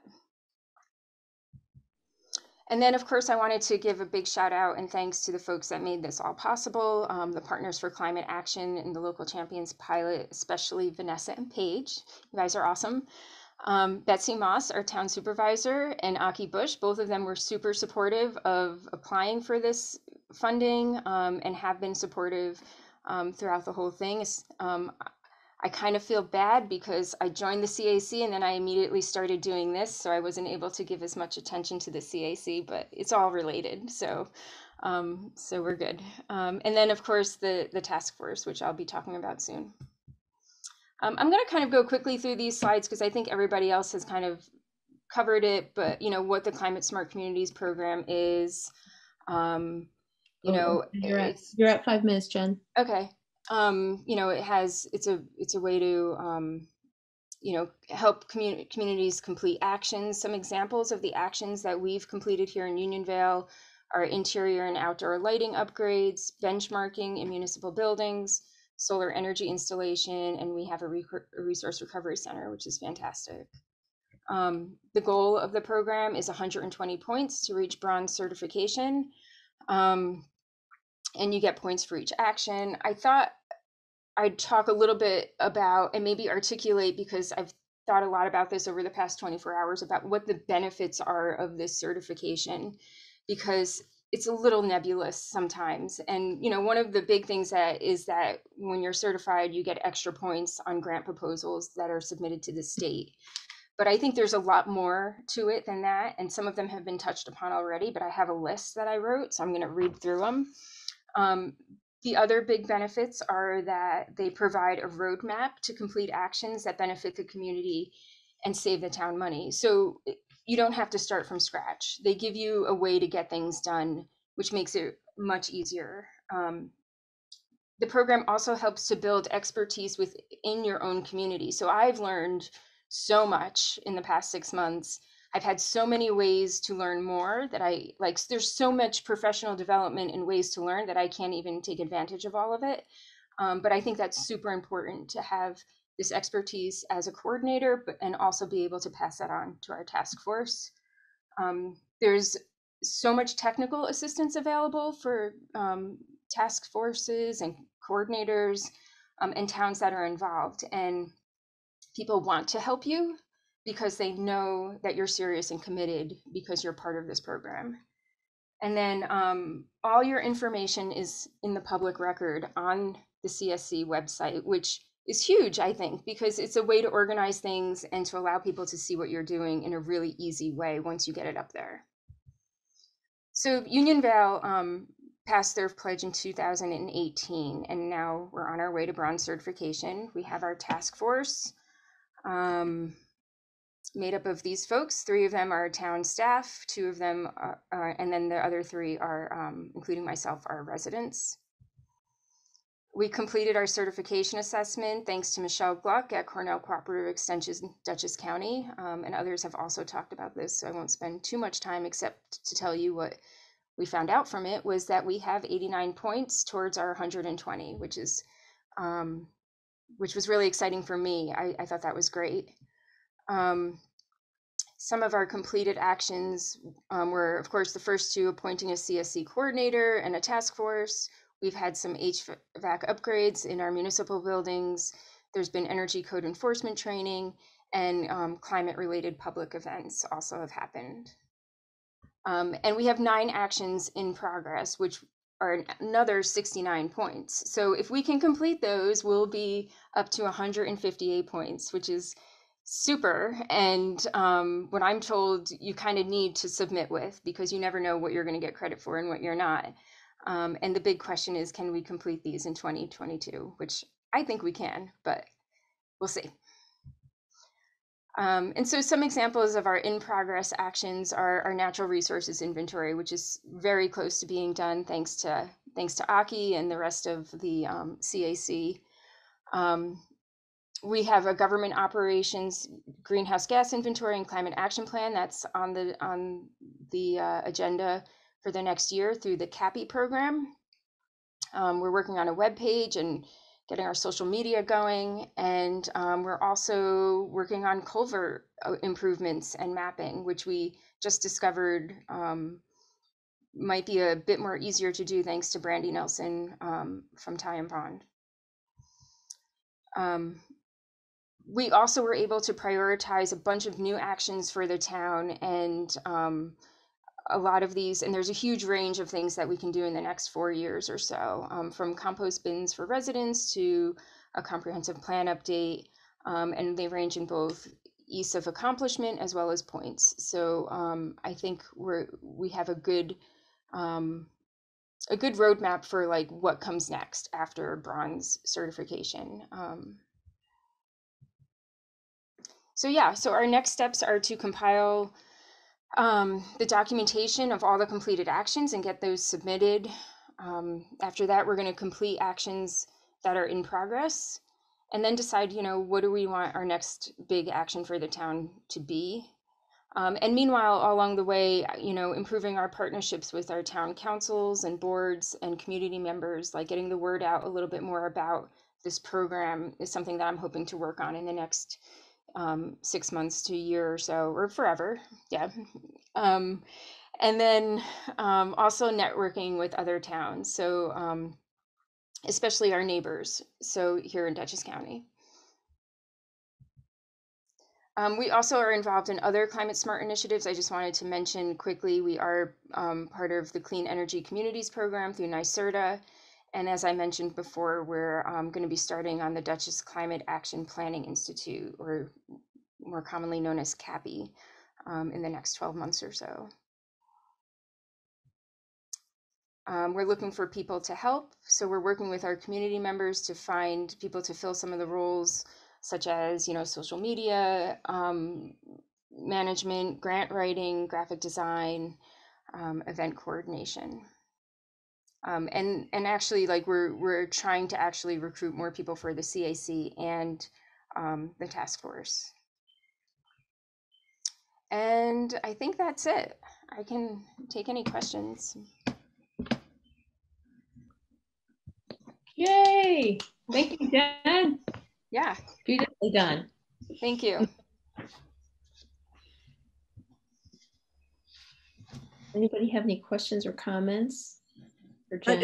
It's Aki Bush here. I don't have any questions at the moment, but I just want to give a big shout out to Jen. That was really great, Jen. Thank you so much. Jen, it's just been so great having her work on this, because one of the things that she discovered, not so much with the CSC, but through work with our students, is that Unionville, because of the large percentage of forested area here, is all but carbon neutral. And I think for not just CAC members, but for all of us to find that out, gave us such incentive to keep it that way. So it's really been, just kind of a real motivator. And thanks also for pointing out, Jen, the encampments of our first land stewards. That was not something I knew about until about 5 minutes ago. So thanks for that. And yeah, the work of the CSC and the CAC are all related. So just, your work on the CSC has been really important to the town, and cannot wait to see for the CSC website to be up and going, because that's an area that we've been neglectful of. So yeah, 89 points towards the 120. Thank you. And we definitely, especially as of last weekend, the rains, we need that culvert mapping. So thanks for that as well. Okay, onward. All right, thanks, Aki. I just wanted to echo what Jen was saying about the how you sometimes wonder, especially when you're documenting actions that have already been taken, why is this so important? It's already been done. All we're doing is saying that it's been done.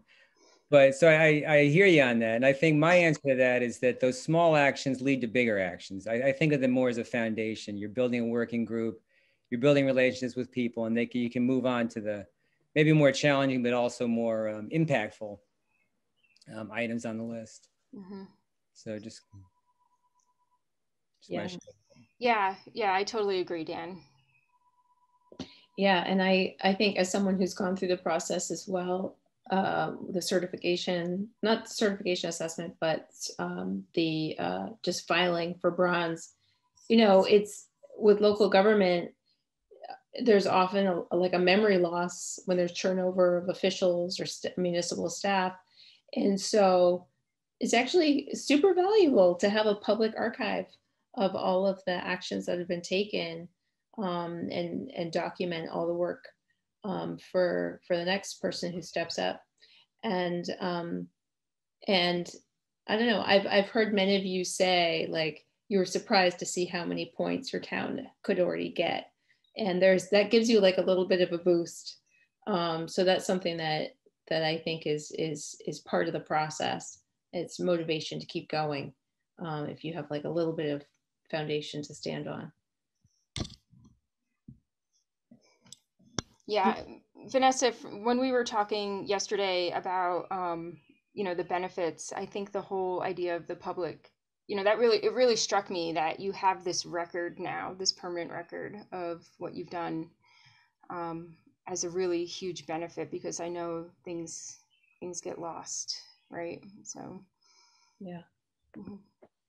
Yeah, thank you both. Thank you. Thank you, Jen. Great job. Yeah. Okay, well, I think we will move on over to, if you're Dan, are you good? Are you ready to step up to the mic? Go ahead and unmute. All right, let me see if I can share screen here. Let's see what we get.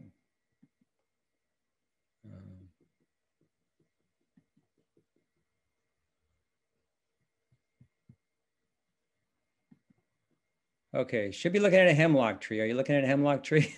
Yes, great. Okay, yeah. I don't know why it didn't work before, but anyway. All right, so I already kind of described town of Copiague.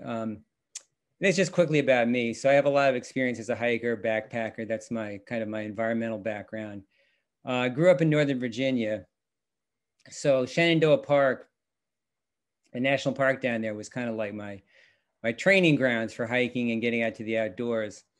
And the keystone, I guess you could say, or hallmark of the park is these beautiful ravines that are filled with hemlock trees, which unfortunately are prey to an invasive pest called the woolly adelgid, which is killed off by severely cold weather. Well, of course, you can kind of see where this is going. Virginia doesn't really get extremely cold weather anymore. So when I went back about 2005 to the park, literally all the hemlock trees are dead. And it was just such a stark reality of what's happening with climate change.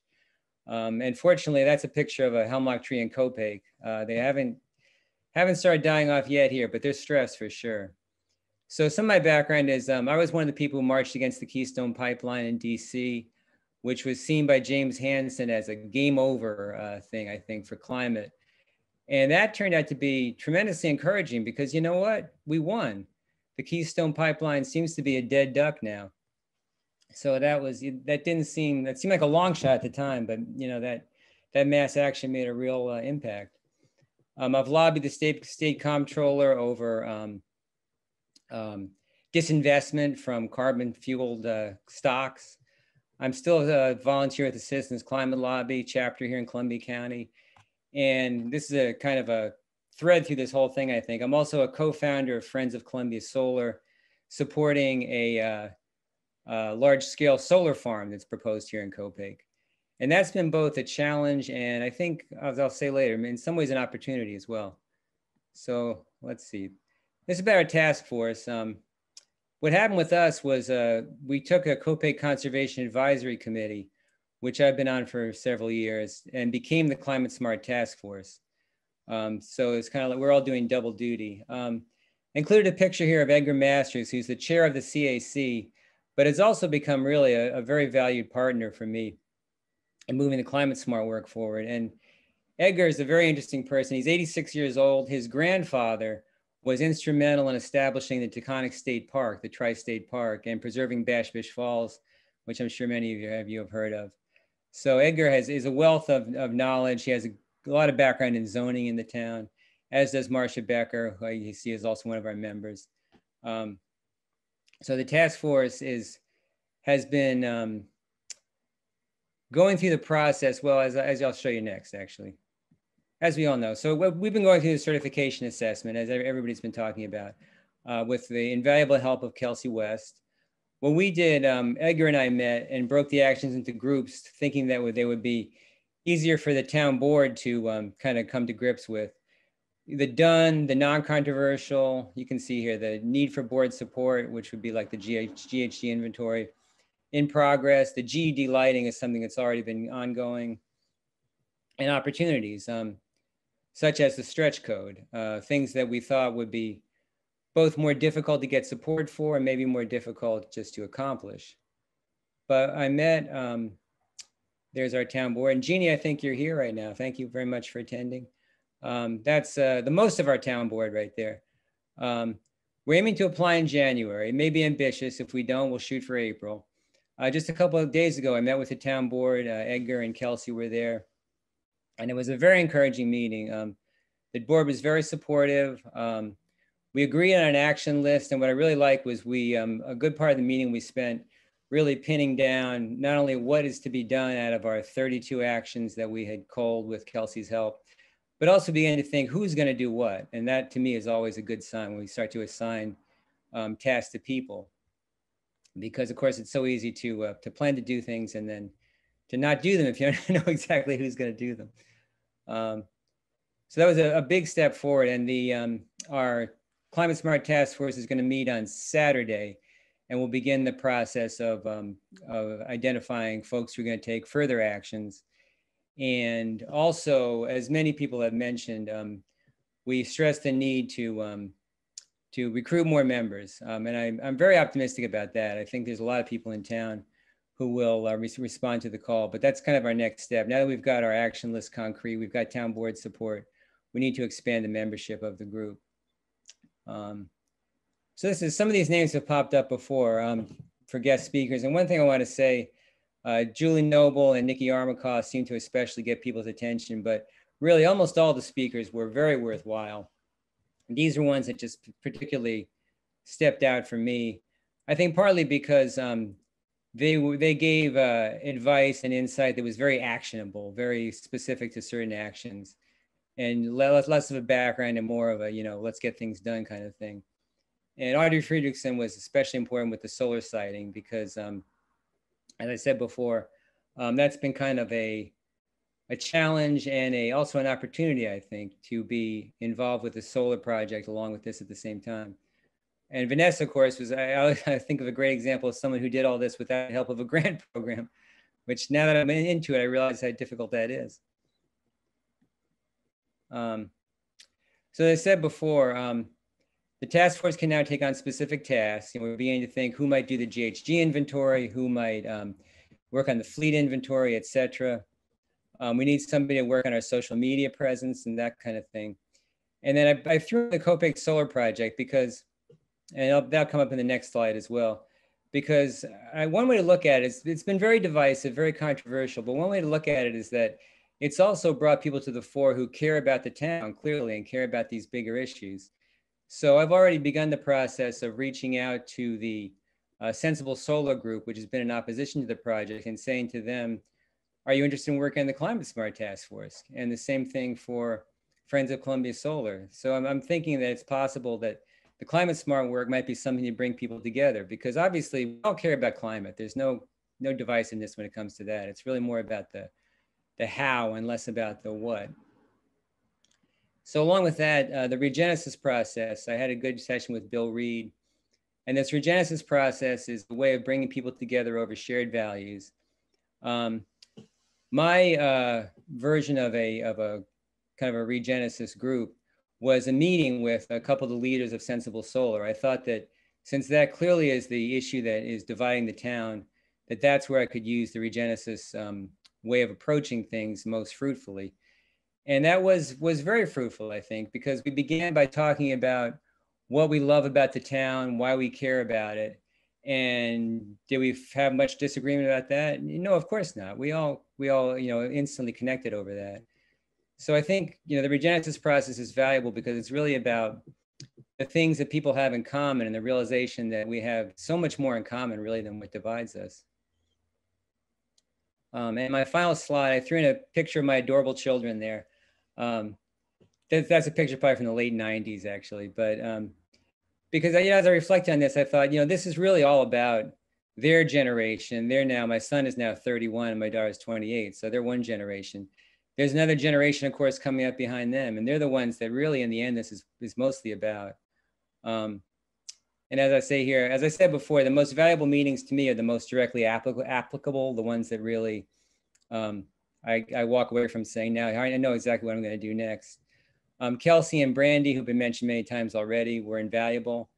And also the value of networking really came home to me. And here's another example. Just this morning, I was at a meeting at Basilica and Hudson that was partly led by Matt Stinchcomb, who I met just last week when we were filming some video in support of the Local Champions program. So that was an instant connection. And I've met other people who are working in other towns in Columbia County, starting to try to get this kind of thing off the ground. So I'm realizing now I can be of value to people because I've got a little bit more of a background certainly than I did before. And I can encourage them and point them to this program as well. So that rich network of support is really important. And as everybody else has been saying, Paige and Vanessa, well done. And thank you so much for all this hard work that you've done. It's been very, very valuable. So any questions are welcome. Hey, thank you, Dan. You're welcome. Awesome. Maybe unshare your screen, although I do love looking at your adorable children. Yeah, I'll do that. She's cute, isn't she? Yeah. There you go. Any questions or comments for Dan? Jean, thanks for coming. Jean Mettler is supervisor of COPIC, right? Yep. Yes, I'm the supervisor, and we're very pleased that Dan presented to the town board 2 nights ago, and I thought it was a very productive, positive conversation. So we're very proud to have Dan representing us in this effort. Yeah. Thanks, Jeannie. Well, you're lucky to have them. So Dan, I have a question for you. Did you, could you tell us a little bit more about your conversations with Brandy? I'm just curious if anything came to light. Oh, let's see. Yeah, lots of things came to light. We actually had 2 conversations with her, and we had one the day after the town board meeting, which was just yesterday, right? I'm losing track of time, but yeah, we talked about things such as, let's see, the fleet efficiency policy, how that would be done. So we've talked to the highway superintendent in Copic about getting that done, about things like HVAC upgrades, really nuts and bolts, things like that, which it turns out the town probably needs to do anyway, because there's problems with the current air conditioning system. She was very helpful with things like the hazard mitigation plan. So for me, she kind of turned that into a head scratcher, like what in the world is that and how do we get started, to simply pointing out that there's a connection with, there is a planning department in Hudson that's already done a hazard mitigation plan, which includes Copic. So really that's pretty much already done one, and I would not have known that without her expertise. So right. Yeah, she was really great. Awesome.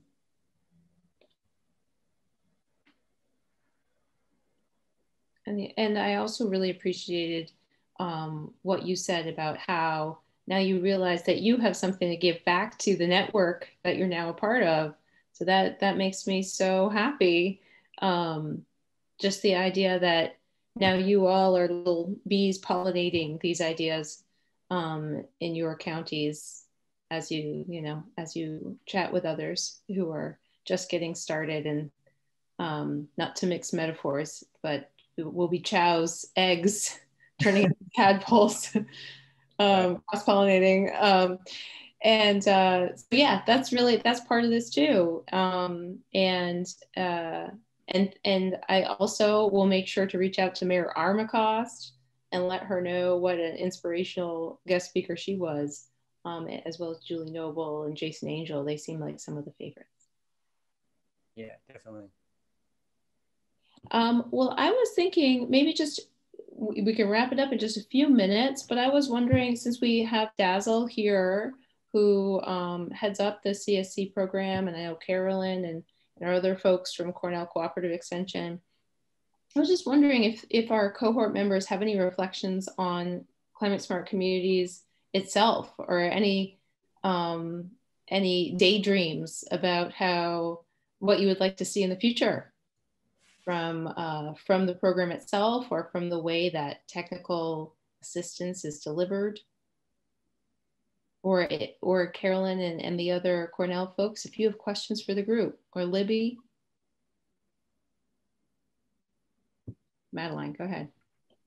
I just wanted to say that the format of the Climate Smart Communities program is so useful because of how, I know that anybody that I've introduced to it in our town, when I've showed them the website, they just go, oh, that's just a lot.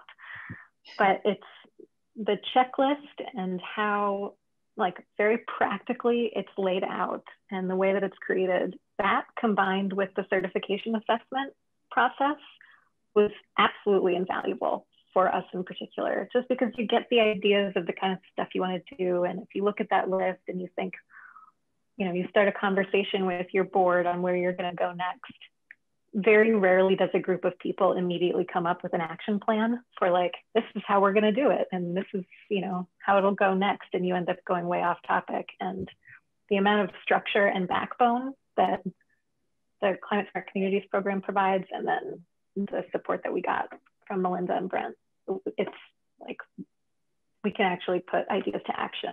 And I think it would have taken us twice as long to do what we're doing without that kind of structure in place.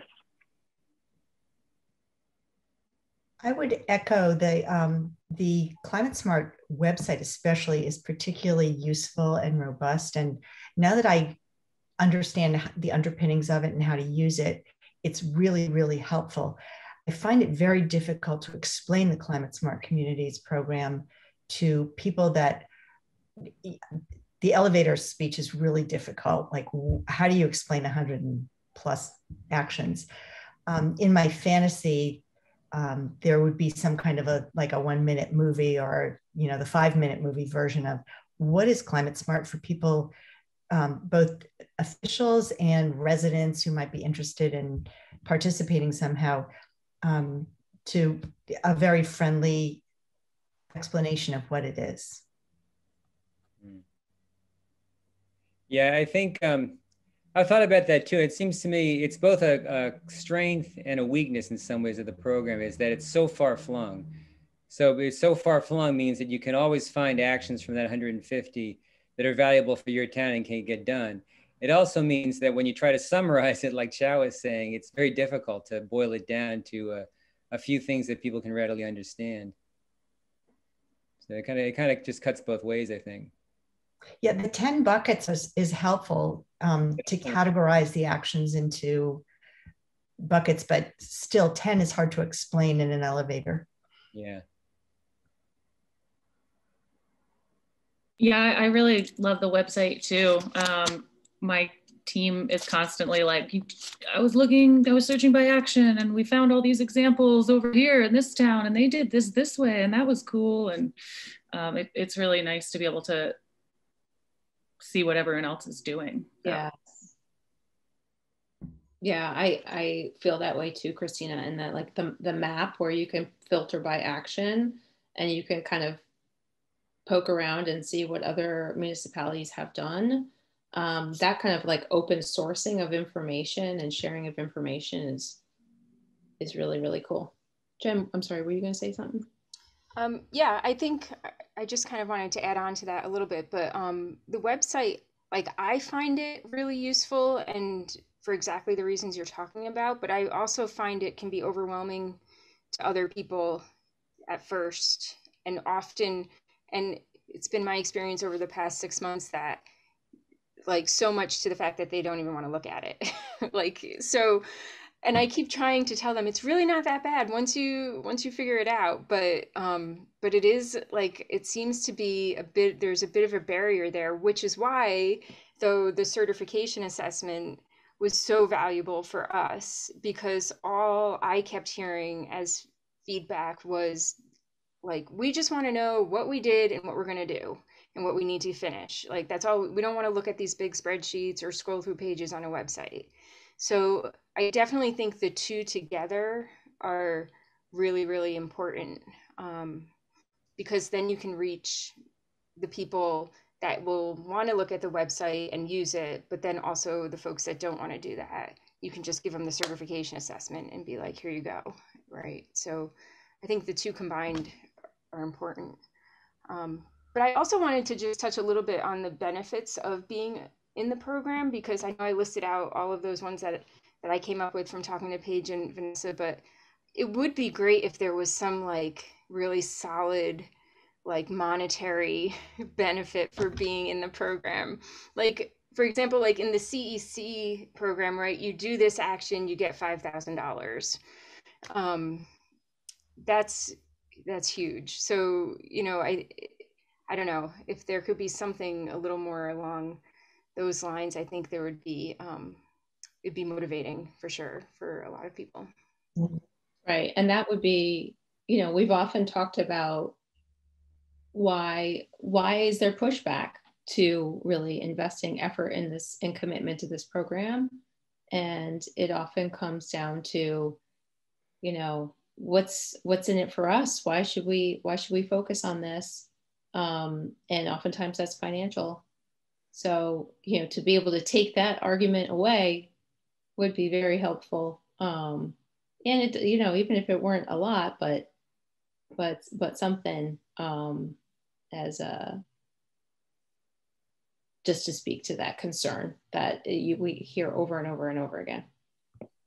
Yeah, we even talked about and wondered if there was ever talk about a tax break for towns if they completed the CSC bronze level or silver level. Yeah, mm-hmm. Would be interested if any of the technical advisors or Dazzle have been part of conversations about creative ways to incentivize towns financially or otherwise.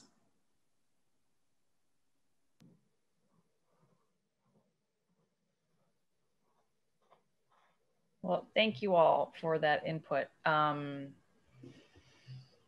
We have certainly talked about it and thought about it. There are a lot of bureaucratic barriers to having a simple kind of, you get certified and then you get money from the state. And I won't go into them all, but I appreciate that input, and it's true, and I wish it was simpler. And it's surprising how hard it is to give money away. Yeah, absolutely. And especially, honestly, when it's taxpayer money, you know, that's the other factor that is both, again, a sort of a strength, but also really a limitation. There's a whole lot of rules and around using taxpayer funds and how they can be used. And that's for good reason, right? Because this is money that's collected from all over the state, from many different taxpayers and ratepayers, and programs like the Climate Smart Communities grants then funnel that broad source into very small specific projects. So there needs to be really strong, you know, rationale and justification. And I love the idea of a tax break, but again, it's sort of a question of like, okay, tax break from whom? Because some taxes are local taxes. So state taxes probably makes the most sense. And that requires kind of saddling the silos that are inherent in bureaucracy and sort of trying to enroll the state into doing that, which I think is a great idea and potentially really difficult. And so I think it's, I appreciate the thoughts, and we'll keep thinking about it, and I'll continue to ask questions about it. And I think there's a way in which, you know, these kinds of efforts that all of you are involved in are so critical for helping to evolve the program and helping to improve it and understand what it needs to get to the next level, because there is absolutely a barrier of staff capacity and kind of state investment in kind of supporting the program. So there's this way in which, with, you know, New World Foundation and you know, partners like you all stepping in to sort of support the program and kind of find new ways and directions that it can go in is so important. And I hope that over time there will be more investments, you know, across the different state agencies that support the program, but it's fairly bare bones right now, to be frank.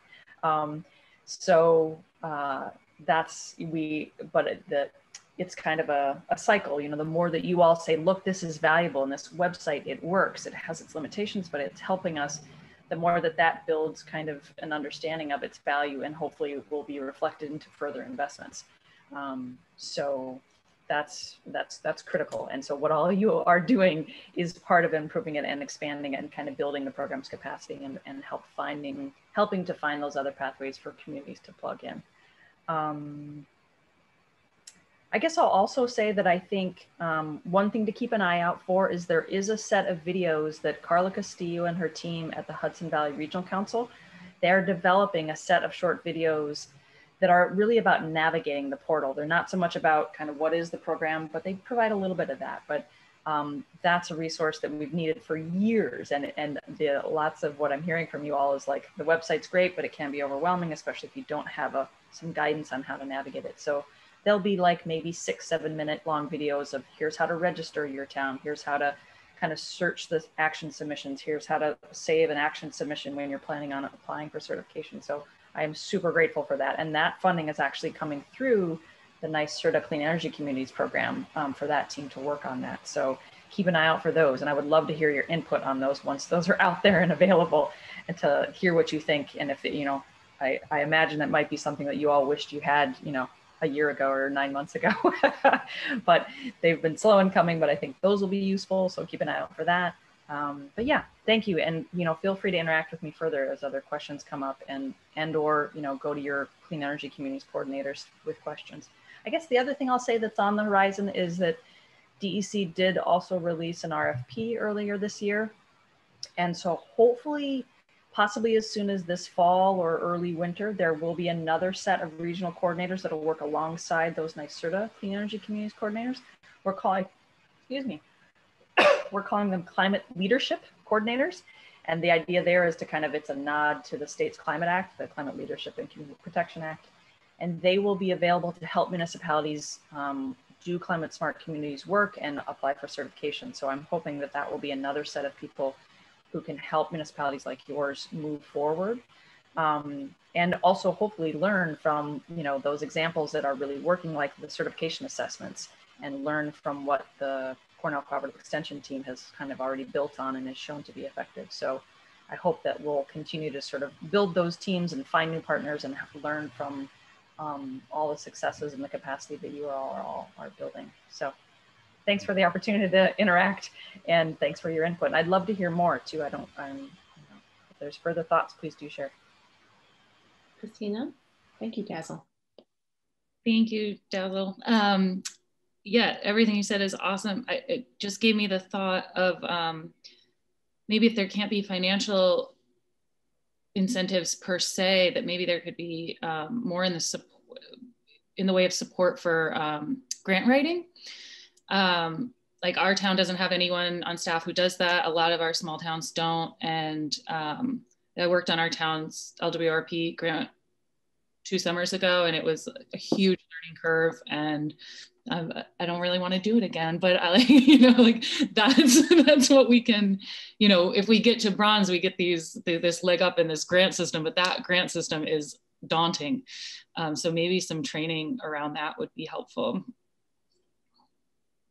That's great, Christina. And it is one of the things that we have thought about having those regional coordinators help with, because it gets a little, you know, we have to be mindful about conflicts of interest and kind of where the money is coming from, and so that there's not self-dealing, you know, so that you don't write a grant so that benefits you. So that gets, some of the boundaries get a little tricky around kind of support for grant writing. And it gets tricky even from our office, because if my team is evaluating your grant, we kind of can't help you write it in a direct sense, you know, because we're the same ones who are going to be scoring it later. So there's a, you know, that gets to be tricky there. But again, that's to me points for, we need more staff, we need more capacity, and we do need more sort of support. But yeah, I think as we will be looking at the proposals that have come in from these climate leadership coordinators who have bid on that RFP, and then in that stage of kind of contracting, I think there are a couple themes that I may kind of emphasize and try to work in a more overt way, because the RFP was quite general, but I think support for grant writing, I think is really would be helpful. So I'm glad to hear you reiterate that. And then honestly, I think also for the Climate Smart Communities grants that we already have out there, and I think some of the towns that are part of this group have grants with our office under the Climate Smart Grants program.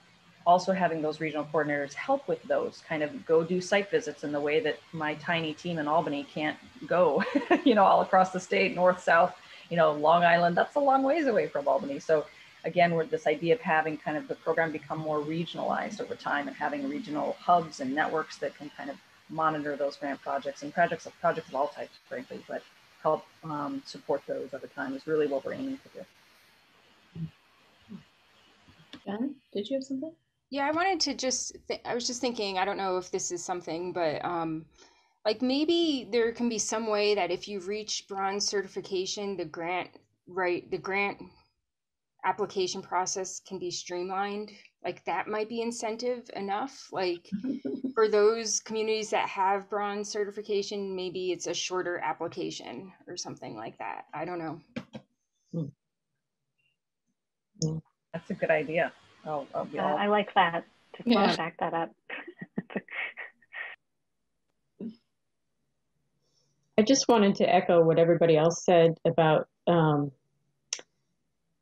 having the website and the help from Cornell of stepping through all of the actions and evaluating them and coming up with a plan. And just one other small thing that I think is really helpful is that you can go on and look at other towns' submissions that were successful. And that really gives you sort of peace of mind. Okay, I'm going in the right direction, or models at least to look at. I think that is a big, for me, that's helpful, you know. Is there something like that for successful grants, that you can see what successful grants look like? Not quite in the same way. You know, the DEC's Climate Smart Communities grant page basically has a list by year of all the awards, but they aren't categorized. They aren't quite as searchable as the way the actions are structured in the portal. And I would say even that we could work on, and I'm hoping to do this, make updates to the certification web pages so that once you kind of filter for a certain action, then really you have to then go to their certification report and then search for that action in their certification report. And I find that a little bit onerous. It would be nice if there could be kind of a more clearer step of like, if once you click on that action, you get to filter for action submissions that have been approved and just see those action submissions across all the municipalities rather than kind of then have to sort through the certification report. So that's something we've thought about too. And those things are all feasible with sufficient kind of funds and with a technical consultant who can do that, and then getting through the procurement process to get that technical consultant, which we're in the midst of now. But it's very involved. But these are the kind of ideas that I want to hear to make it more accessible. And that's a great thought, that there's probably more outreach we could do and more kind of, slicing and dicing around the actual grants themselves and what projects are underway. To some extent, that information is available at the CFA site, and you all may be interested in this. It takes some digging, but if you go to the CFA website, they do have in their record of every single award they've ever made, and we send in reports, I think it's at least once a quarter, that are updates on each of the grant projects. So you can at least get a sense of kind of what stage that they're in if you're interested, and if there's some in your area that you want to look for. So although that isn't on the DEC site, that's on the CFA site. That could be helpful.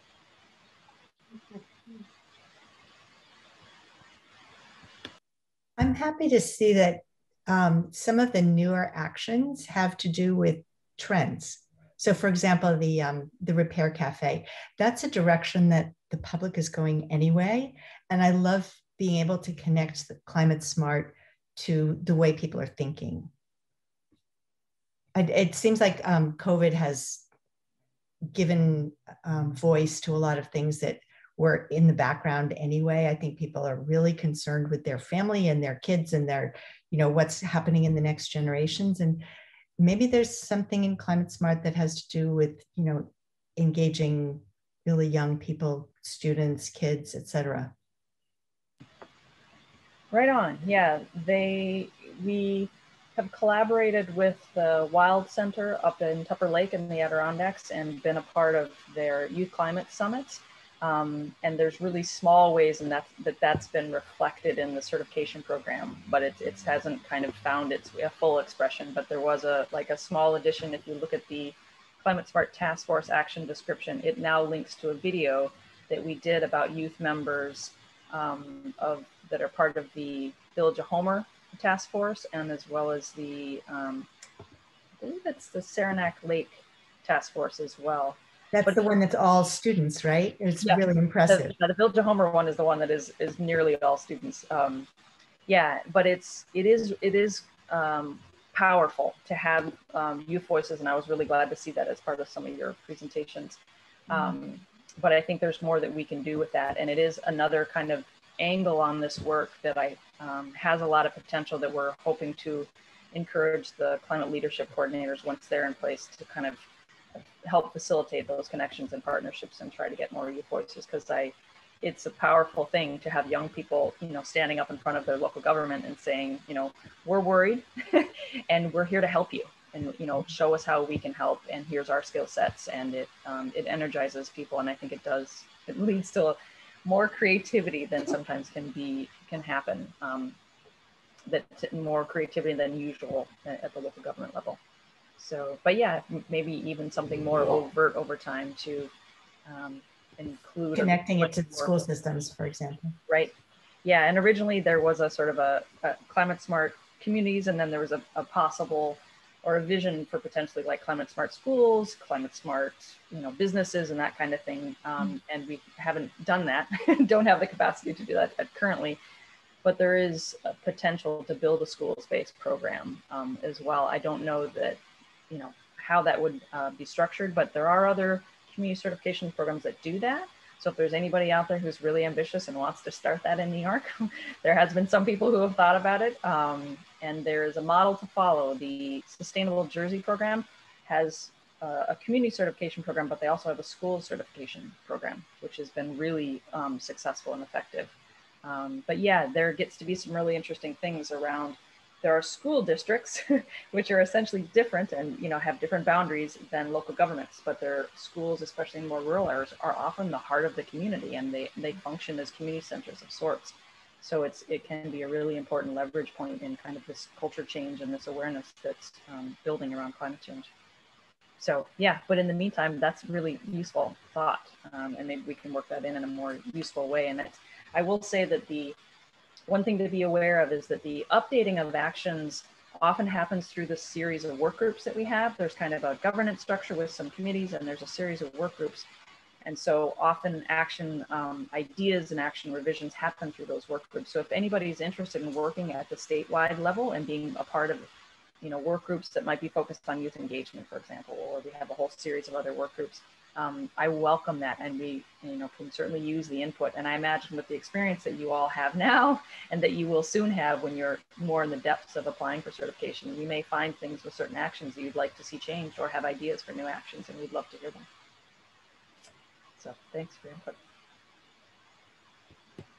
Thank you.